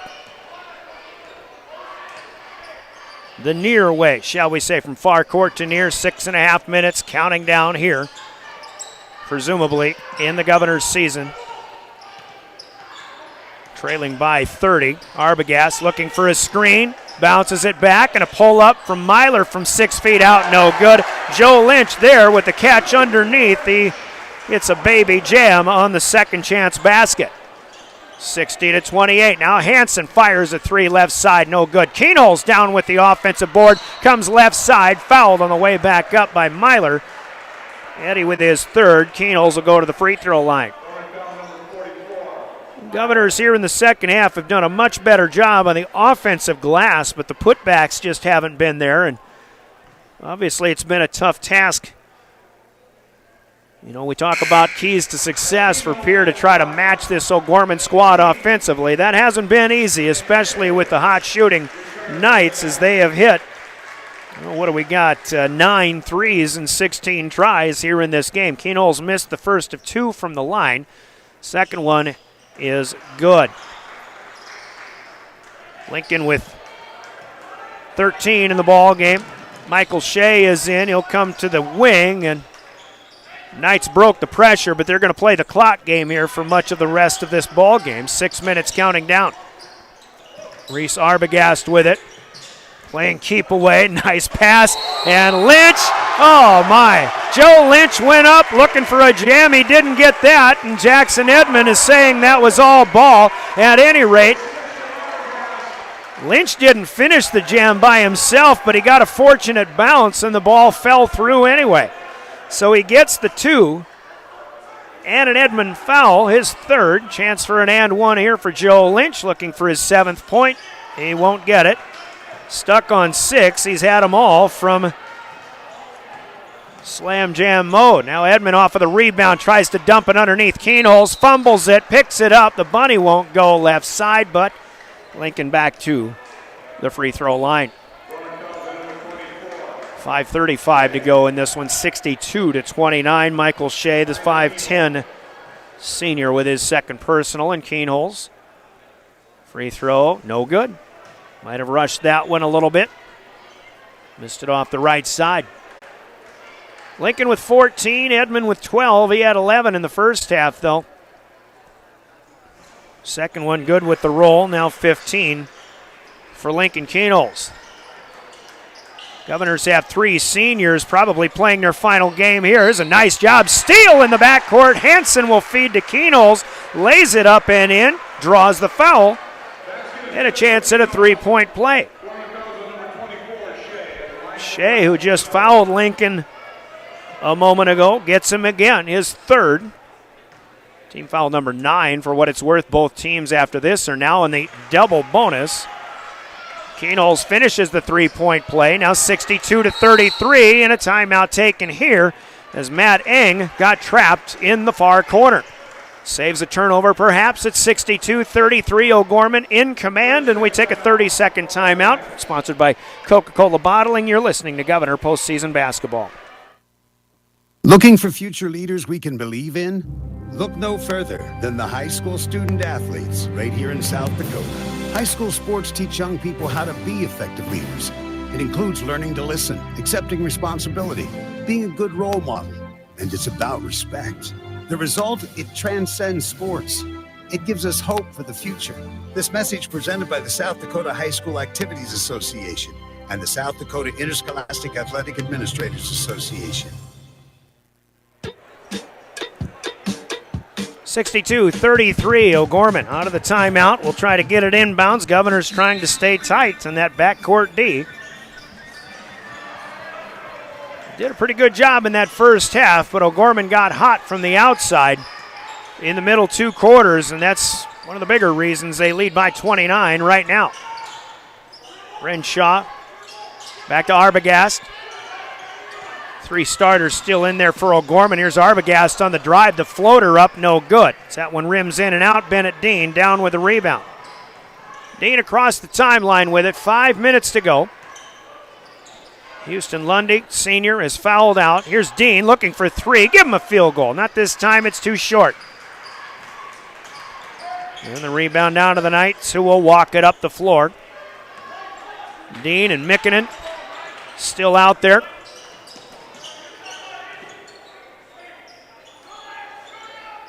As the other 2 seniors here on this Governors squad. Gotta like what the Governors have coming up in the next couple of years. The super sophomores, they've got some freshmen that have played outstanding basketball this year as well. Here's Shea looking for 3. Long rebound off of the miss, and it's controlled by the Knights as Eddie Myler in the right place at the right time. And now a turnover on O'Gorman as it'll head back the O'Gorman way.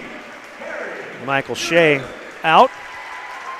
Senior Harry Huners is in for the first time.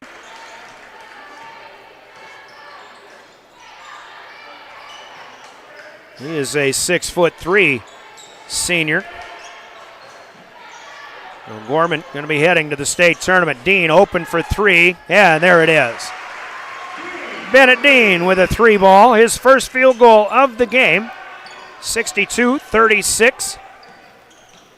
3:50 to go here. Basketball season going to come to an end here for the Governors today, though. Boys and girls. Girls ended last night. Boys here today. Huners wants 3, and he's got it. Boy, the crowd will love that. Harry Huners doesn't get a lot of playing time, but he comes in and contributes. 65-36. Knights. 3.5 minutes to go. O'Gorman beat the Governors by 28 a week ago. The way this game started, I didn't think that was going to be duplicated, but right now leading by 31, and now Keenholz drawing the attention, trying to get an assist, but as he dumped it off to Edmond, he is pushed. And Lincoln will go to the free throw line. This is a double bonus opportunity. Personal foul number 4 to Eddie Myler. Clock stopping with 3:13 to play. First free throw up and good. 65-37 as Derek Roby will start subbing people in for his starters. Renshaw and Myler are out. Arbogast is still in, but Michael Shea is back on for the Knights. Second free throw good, and there's the 20th point of the afternoon for Lincoln Keenholz. 65-38 our score. Arbogast still in there for ball handling duties as the Governors still apply the pressure. Not a bad idea here for Derek Roby. just to make sure they don't continue to turn the ball over. Huners will kick out. Shea wants three. That one's online, and another three-ball good for O'Gorman. 6 players have hit at least 1 3 for this team now. They lead by 30 again, 68-38. Jackson Edmond, 12 feet out, tries to back in the defense, spins, shot up short, but a foul to Joe Lynch. And Jackson Edmond will go to the stripe. And a 5-for-5 swap for the Pierre Governors coming here from Terry Becker.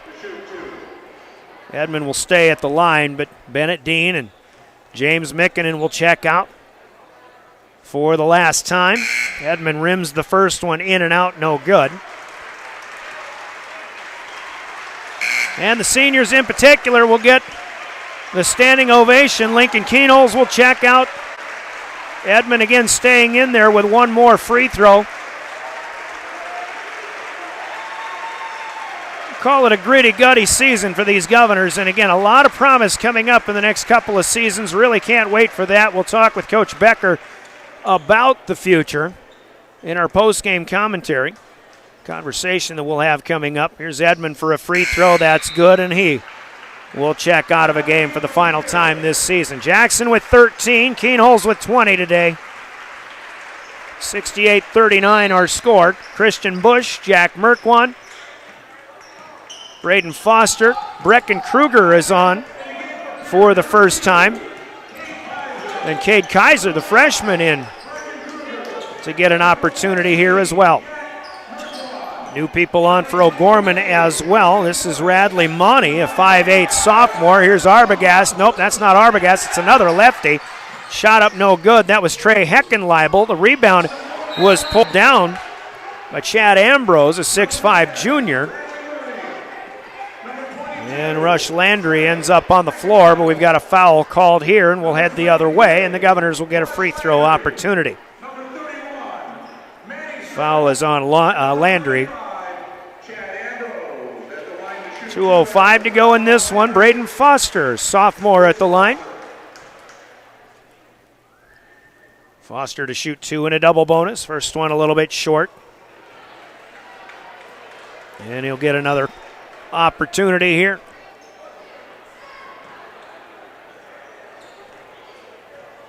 Well, Pierre Governor Sports on the air. We won't have a lot coming up in the coming months, maybe not until the state track meet, which we cover all the time. Second free throw, no good for Foster. Knights have it. They want to continue shooting threes. This one too long, though, for Monty. Another offensive board, however, pulled down. Trey Heckenleibel on the move from the right wing. Kicking out. Monty decides against three, stumbles, but keeps his possession. Now a pass thrown into the backcourt, and that'll be a turnover. The 11th turnover for O'Gorman, only their 4th in the second half. And the depth of the Knights continues as John Costello comes on for the second time this afternoon. See if the Governors can get some points here from the second string or the third string, whichever the case may be. Jet Zabel is checked in. Zabel and Kaiser. Brecken Kruger to Jack Merkwan. Merkwan lost the dribble. He believes it was off the foot of the defender, and he'll let it go. And that is the case. Pierce still with the basketball.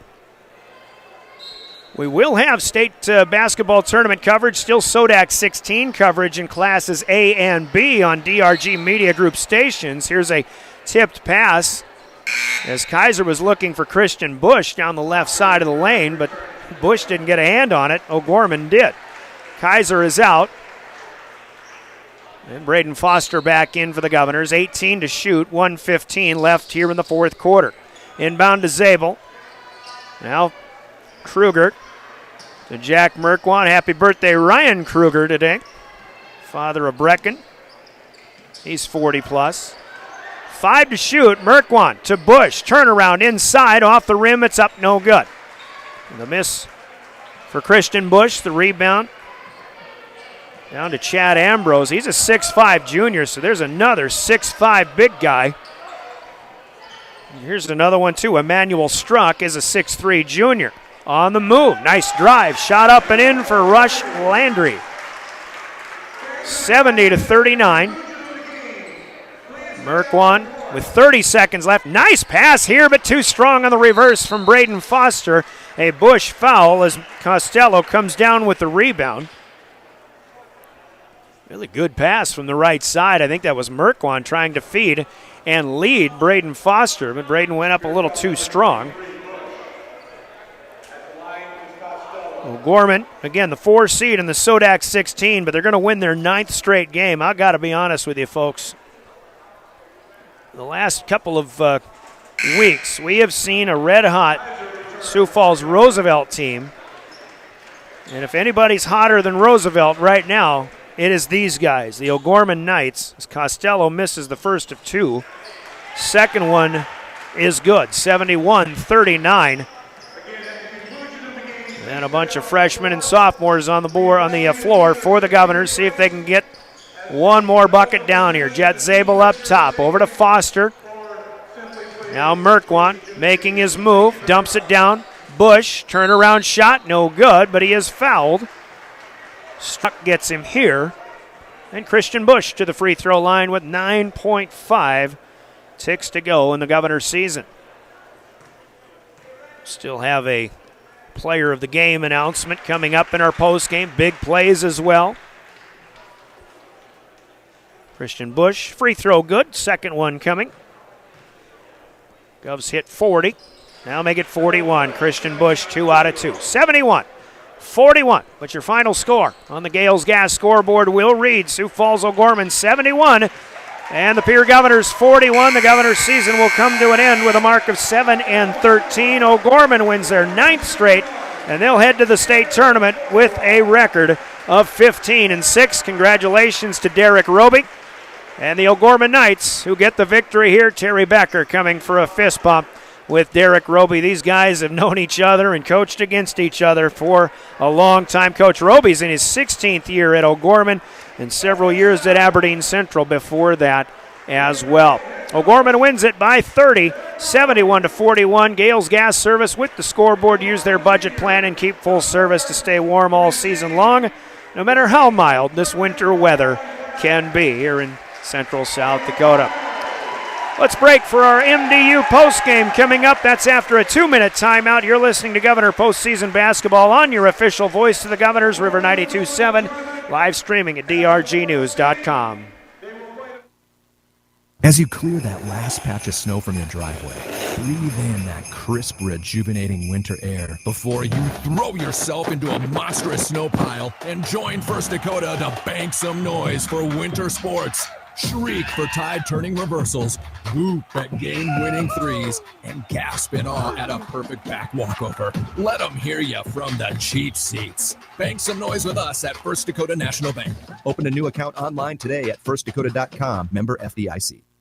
This Governor Sports Moment is brought to you by the independent insurance team at Fisher Rounds & Associates in Pierre. Pierre Governor football was dominant from 2013 to 2020, winning 5 11AA state championships, including 4 in a row from 2017 through 2020. Head coach Steve Steele's 2019 title team scored 703 points, a South Dakota state record for any class. In 2020, Pierre became just the second school to win at least 4 titles in a row. Governor football, one of Pierre's finest. This Governor Sports Moment brought to you by Fisher Rounds & Associates in Pierre.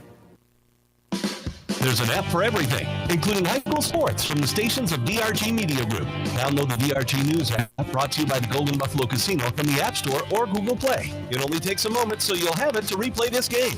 See live and archived video of all games. And when you select your favorite station during the live stream, the video will immediately pop up. See Central South Dakota high school sports on your phone or mobile device with the DRG News app, brought to you by the Golden Buffalo Casino. Download it now at the App Store or Google Play. Hey, new guy. Sherbo, right? Yeah, right. And I'm not exactly new. I've seen some action. Yeah, what's your story? Hey, my last gig, I nearly got electrocuted, almost drowned. That guy never called 811 to see if it was safe to dig. Our guy calls every time he digs. It's quick and easy. Any tool can do it. Calling 811 gets your underground utility lines marked for free. Hey, safe digging is no accident. Always call 811 before you dig. This message brought to you by Montana Dakota Utilities, in the community to serve. Hearing from Montana Dakota Utilities, welcome to our MDU postgame. Montana Dakota Utilities in the community to serve. Ryan Oakland here with play-by-play.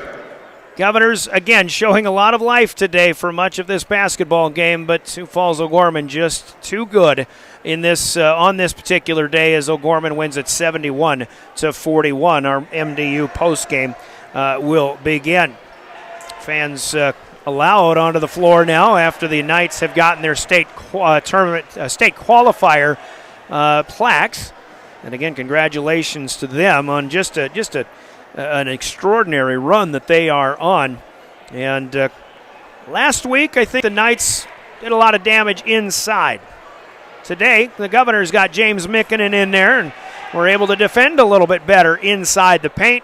But that didn't matter. O'Gorman deadly from outside the arc, 12 of 23 in three-point shots, as it kind of leads them to a big going-away effort. Pierre was within, it was 12-3. Pierre without a field goal in the first quarter of play, but the offense came to life in that second quarter. They at one point got back within 4 at 21-17, but then Cade Moffitt hit a three-pointer, and the Knights actually went on an 8-0 run, so suddenly they were up by 12, back into double digits, and I don't think they really looked back or even hardly looked over their shoulders the rest of the way. Governors did finish with a little bit of a flurry at the end of the first half. They were within 11 at 33-22, but a 23-6 advantage for O'Gorman in that third period. Kind of put this game on ice, and they hit more threes in that third period. They led 56-28.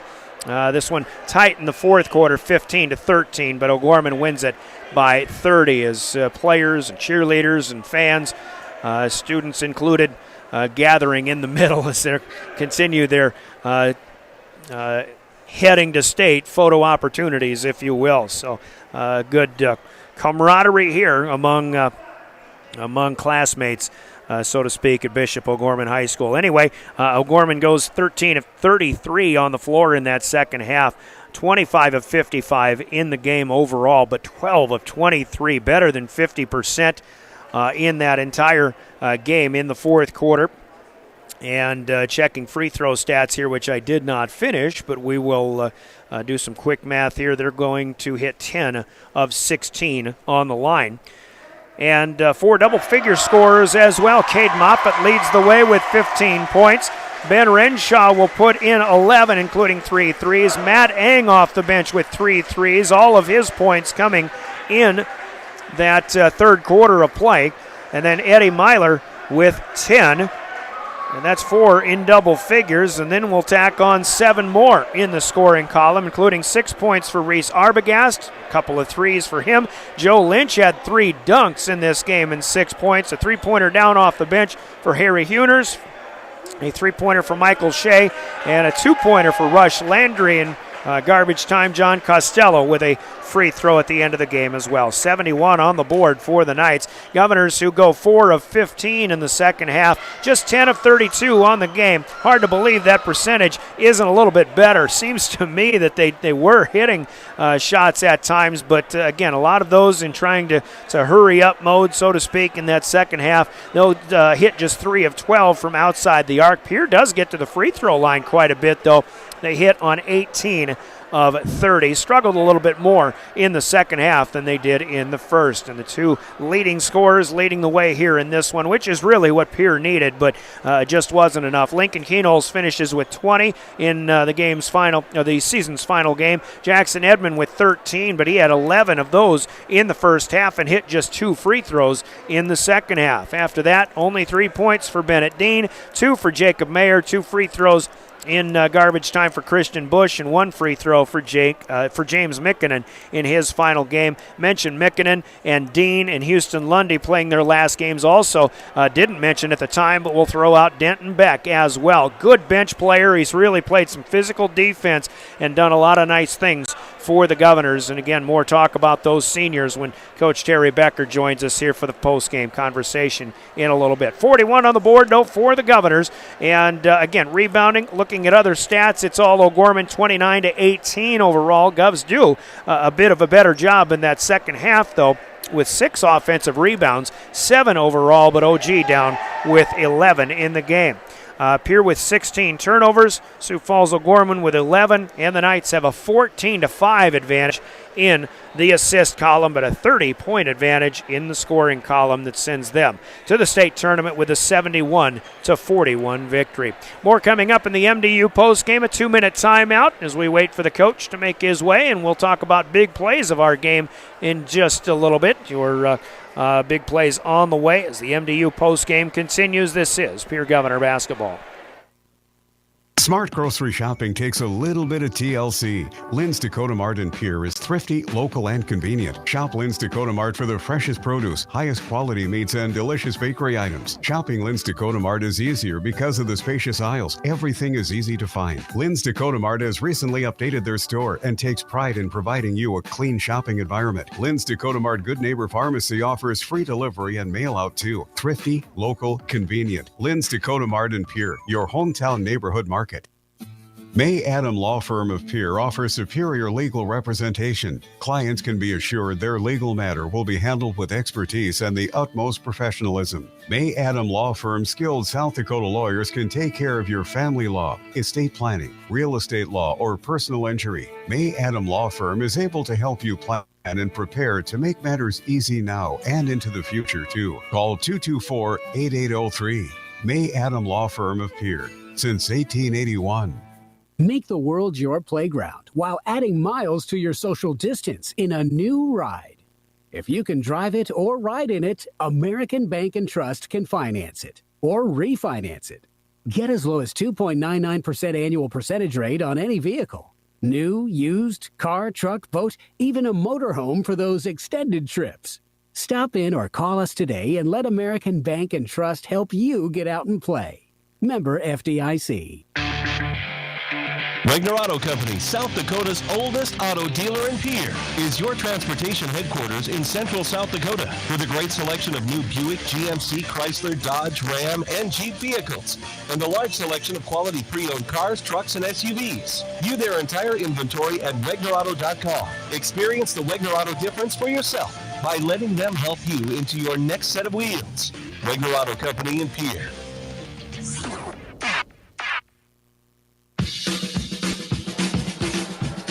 Welcome back to our MDU postgame. Brian Oakland here as the season comes to an end for the Pierre Governors on the basketball court. 7-12. Let's make that 7-13.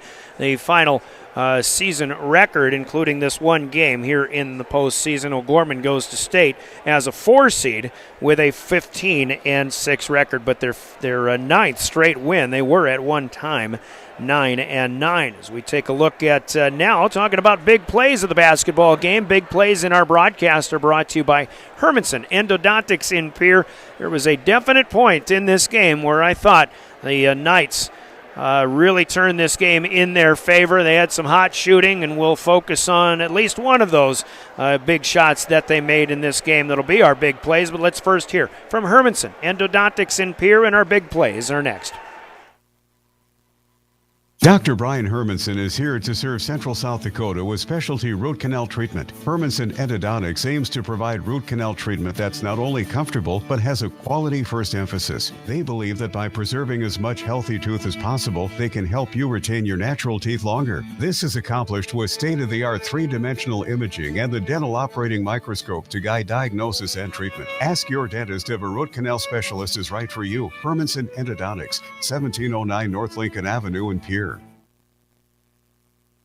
Hermanson Endodontics, big plays of the game. We're going to go to the second quarter as the Governors got their offense going. They start hitting some shots, 6 field goals in the second period after getting none in the first. They only hit 3 free throws, but were trailing by 12.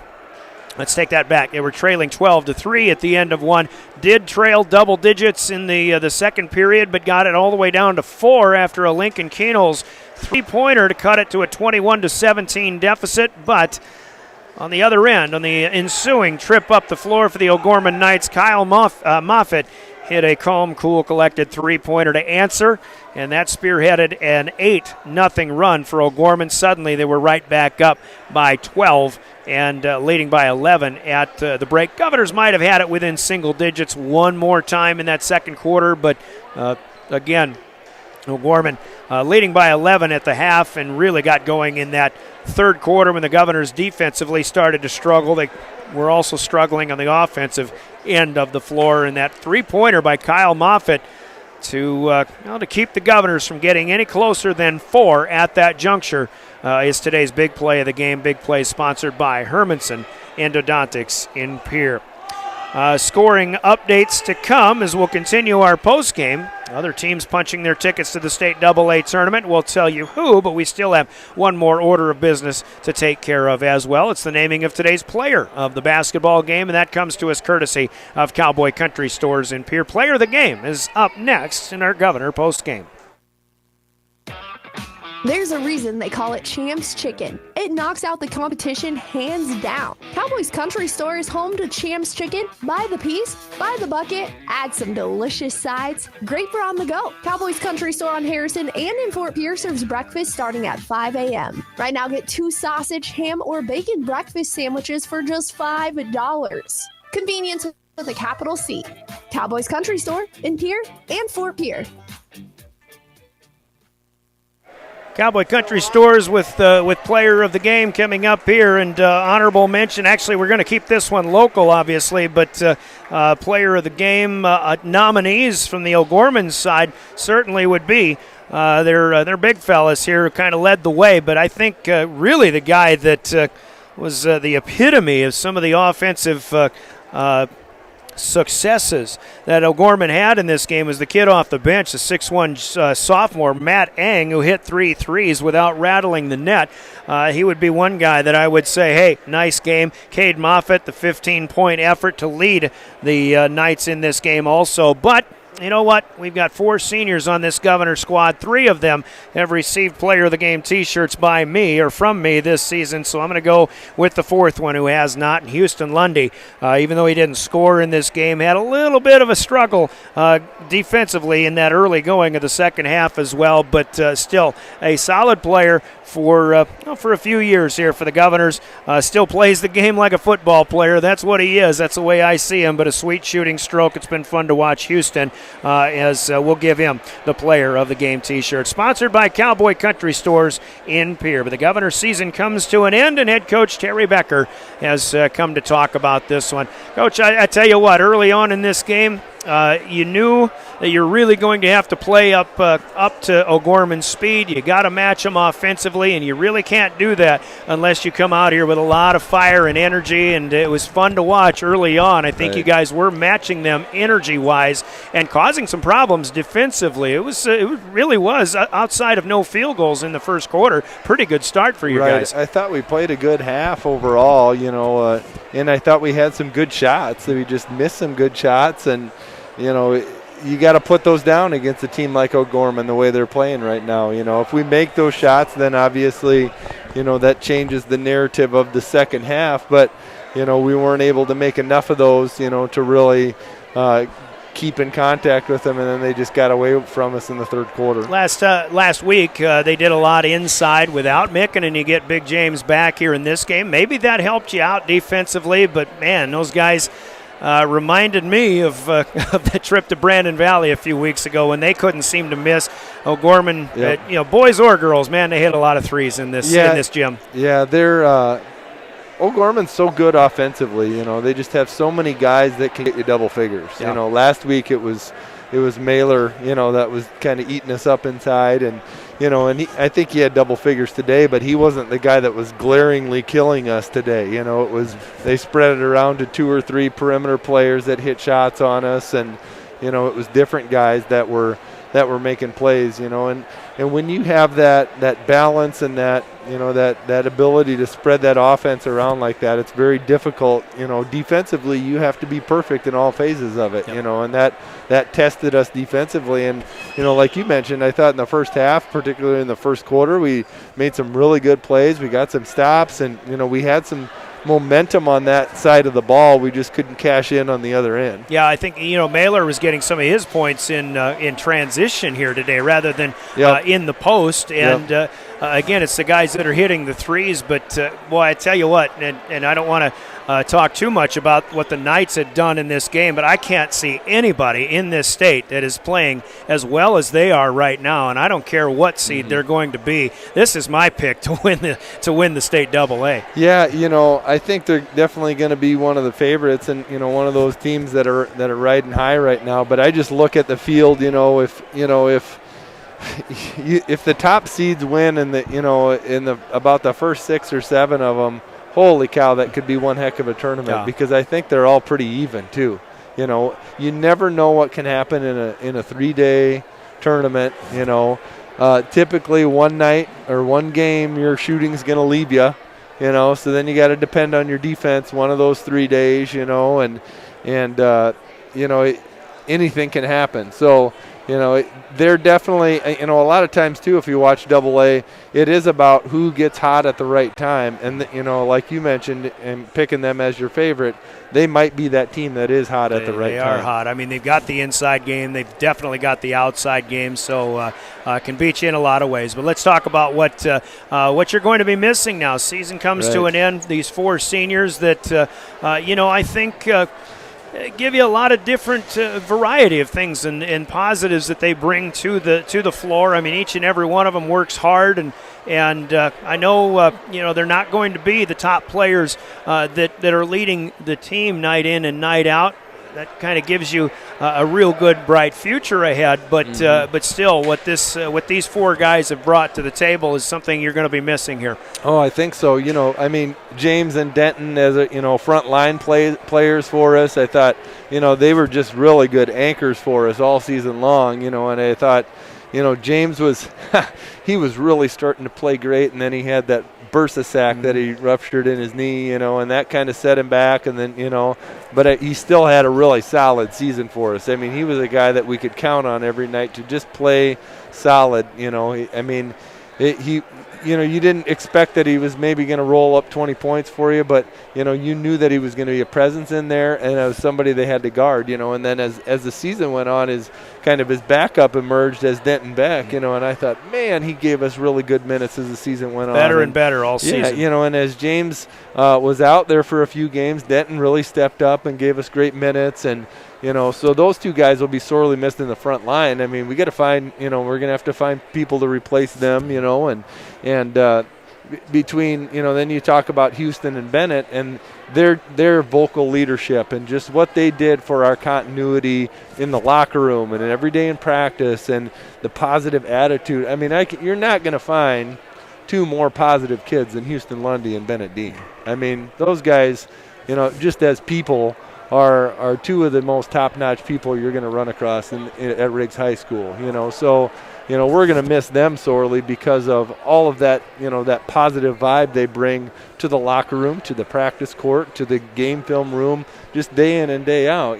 They're just awesome kids to be around. So, those 4 seniors, and as a coach, you miss.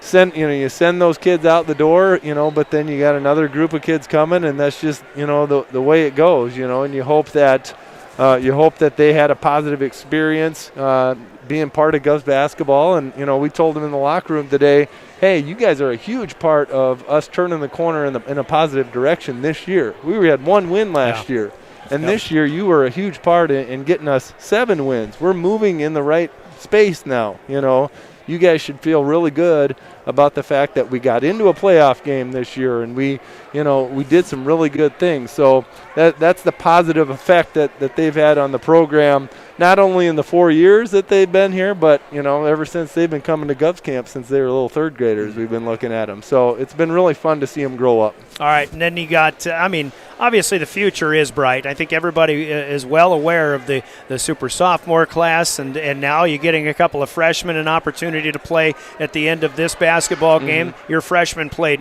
real good ball all season long. Of course, you got junior Matthew Hansen coming back as well. Really like the direction this is going. I always like to say another year older, another year better. But if you're not going to be another year better unless you use the full year, and that means it starts tomorrow. Yeah, and that's the key word. We have to get better, right? I mean, we made a playoff game. We need to be 31 points better than we were today, you know. So there's definitely some motivation there to, you know, get ourselves into the gym and work at it and improve as a unit and keep growing the program. We really like what we have, you know, in the current sophomore class with the numbers that we have and the talented kids that are there. The freshman class has a lot of good kids, and you look down into the middle school, there's a good pipeline, about 4 or 5 classes there where I think we can be really competitive. You know, you look at the program as a whole, like I mentioned, we went from 1 to 7 wins. Didn't have a JV team this year. Our sophomore team had a winning record. Freshmen, both groups had a winning record, so those are positive signs for the health of the program moving forward. And I think starting right away next year, I mean, you have to have that goal of making it to the state tournament. It's been a few years since you've been there, and all signs have to be pushing in that direction. Yep, for sure. You know, that's the ultimate goal. You want to play in that 3-day tournament in March. So, you know, that's what we'll kind of redesign our goal to here as we step into the off season. I think more chemistry and just finishing, finishing good possessions, and there's a lot of good things. It's been a fun season, Coach. Appreciate your time talking to us all season long, and we'll look forward to bigger and better things next year. Thanks. Terry Becker, the head coach. The Governors fall in this one by the score of 71-41. We'll take a 2-minute break. We'll come back and wrap this one up. We'll give you all the scores of the rest of the SoDak 16 or the preview of what's still yet to be played, and we are back with more of the MDU postgame. This is Governor Basketball. Having a reliable, well-maintained, well-running vehicle saves you money. You have to take care of it. So let the experts at AJ's Auto Repair in Pierre do just that. You want to make sure that your vehicle is running at peak performance year-round, so bring it to AJ's, where they offer complete auto tune-ups and brake work, as well as general auto repair, plus they do all types of diagnostics. Make sure your vehicle is running its best. Take it to AJ's Auto Repair, Highway 14 and 1804 in Pierre. Call 224-6678. It's celebration time at your winning destination, the Golden Buffalo Casino in Lower Brule. On Saturday, March 6th, we celebrate 29 years of being your winning destination with super speed drawing starting at 7 p.m. until 11 p.m. with prizes ranging from $250 up to $500. $2,900 in total cash will be given away. Come and enjoy a 10-ounce prime rib in the restaurant for only $15 and celebrate our 29th anniversary with us at your winning destination, the Golden Buffalo Casino in Lower Brule, where we can't wait to celebrate our 29 years of business with you this Saturday night. Come get lucky this St. Patty's Day at Beck Motor Company of Pierre's Lucky 21 sale. Every new and used vehicle has been sale priced to help your tax return go much further. And as always, service after sale. See all of our inventory at www.beckmotors.com. Then stop out today. It's Beck Motors Lucky 21 sale.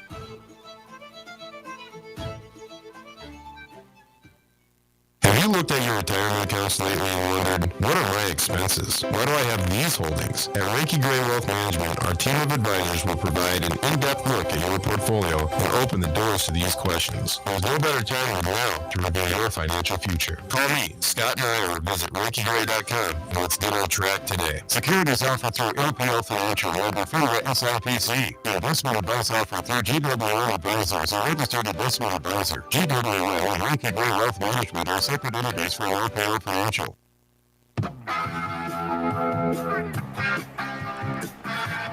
Back for more of the MDU post game.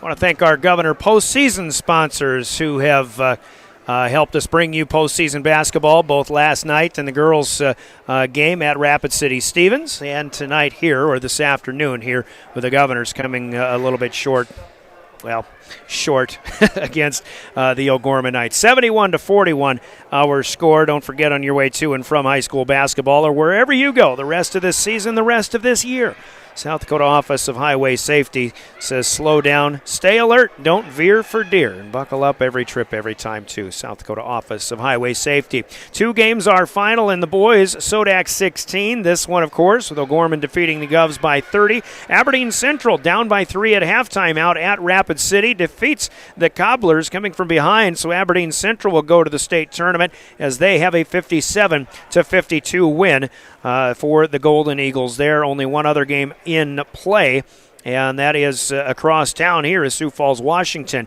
leads Brookings, only led by 5, but they have the first, they have another 3 since, 39-31. Actually 2 minutes left in the third quarter in that one. That's number 1 against number 16, so Brookings is playing up, playing up a little bit better than their expectations. Sioux Falls, Washington, even though O'Gorman beat them a couple of times for their only 2 losses of the season lately, Washington still the top overall seed. They're leading by 8 as they approach the end of the third quarter there. Other games going on. Brandon Valley starting at 5 o'clock will host Rapid City Stevens. Down in Yankton, the Bucks begin with a 5 o'clock tip as they take on Douglas in the 2:15 game.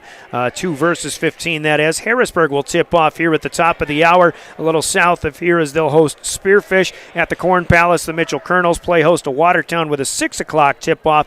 And also here in Sioux Falls, it's Roosevelt hosting Lincoln. That will begin at 5 o'clock. And again, Governors with the season coming to an end. Governor girls, as we mentioned, season ended last night after a sluggish start, and the Governor boys played well to begin, but could not get the ball in the hoop in that first quarter, and O'Gorman got hot in the middle 2 quarters from outside. They win at 71-41. So it's been a good season, fun season, my first full season covering Governor boys basketball, and again, looking for good things in the years ahead. As far as Governor basketball is concerned, or Governor sports is concerned, we'll kind of look ahead to the track season, the spring sports season. Of course, David Burrell will keep you covered with his sportscast throughout on River 92.7, on KGFX AM, all of our Central South Dakota DRG Media Group stations. David will have all of the details, and of course with the stories at drgnews.com. We do have other high school basketball coming up. SoDak 16 games, we assume to be covering teams like White River and Lyman, and up north Potter County, all in action in the boys Class B. SoDak 16, also the Chamberlain Cubs on KPLO-FM will have a SoDak 16 game, so possibly 4 games, 5 if you include Mobridge Pollock on our Mobridge station up north as well, Star 99. 5 games coming up, so there's plenty of basketball still to go, and we hope to get as many of those teams as possible to their respective state basketball tournaments, so good luck to all of them. And still stay with us through drgnews.com and our DRG Media Group stations for complete postseason basketball coverage. Girls basketball, Harriet Selby in Class B. White River also qualifying for that state tournament as well. That'll be next weekend on DRG Media Group stations. But that'll do it from here as we thank Rob Whitebird for running our River 92.7 broadcast, technical direction in studio all season long. Thanks to you for joining us. Thanks to the great one, Coach Steve Keeter, for his hospitality, and the O'Gorman staff every time we come here, and for the South Dakota Office of Highway Safety, who directs and oversees this broadcast of this postseason event. The South Dakota Office of Highway Safety, no broadcast in whole or in part may be made without their expressed written permission. For Rob Whitebird in studio, for David Burrell, who's been covering the Governors all season long as well, our new sports director, I'm Brian Oakland saying thank you for joining us, and we wish the best of luck to the O'Gorman Knights on a 9-game winning streak heading to the state tournament. Your final Gales Gas Service scoreboard, it's O'Gorman 71 and the Governors 41. This is Governor Sports and your official voice of the Governors, River 92.7 and DRG Media Group. Have a great rest of your weekend, everybody.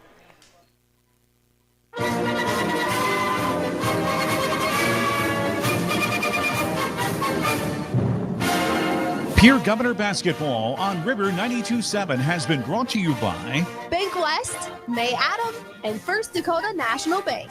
by Fisher Rounds and Associates, Lynn's Dakota Mart, Montana Dakota Utilities, and Wegner Auto. Governor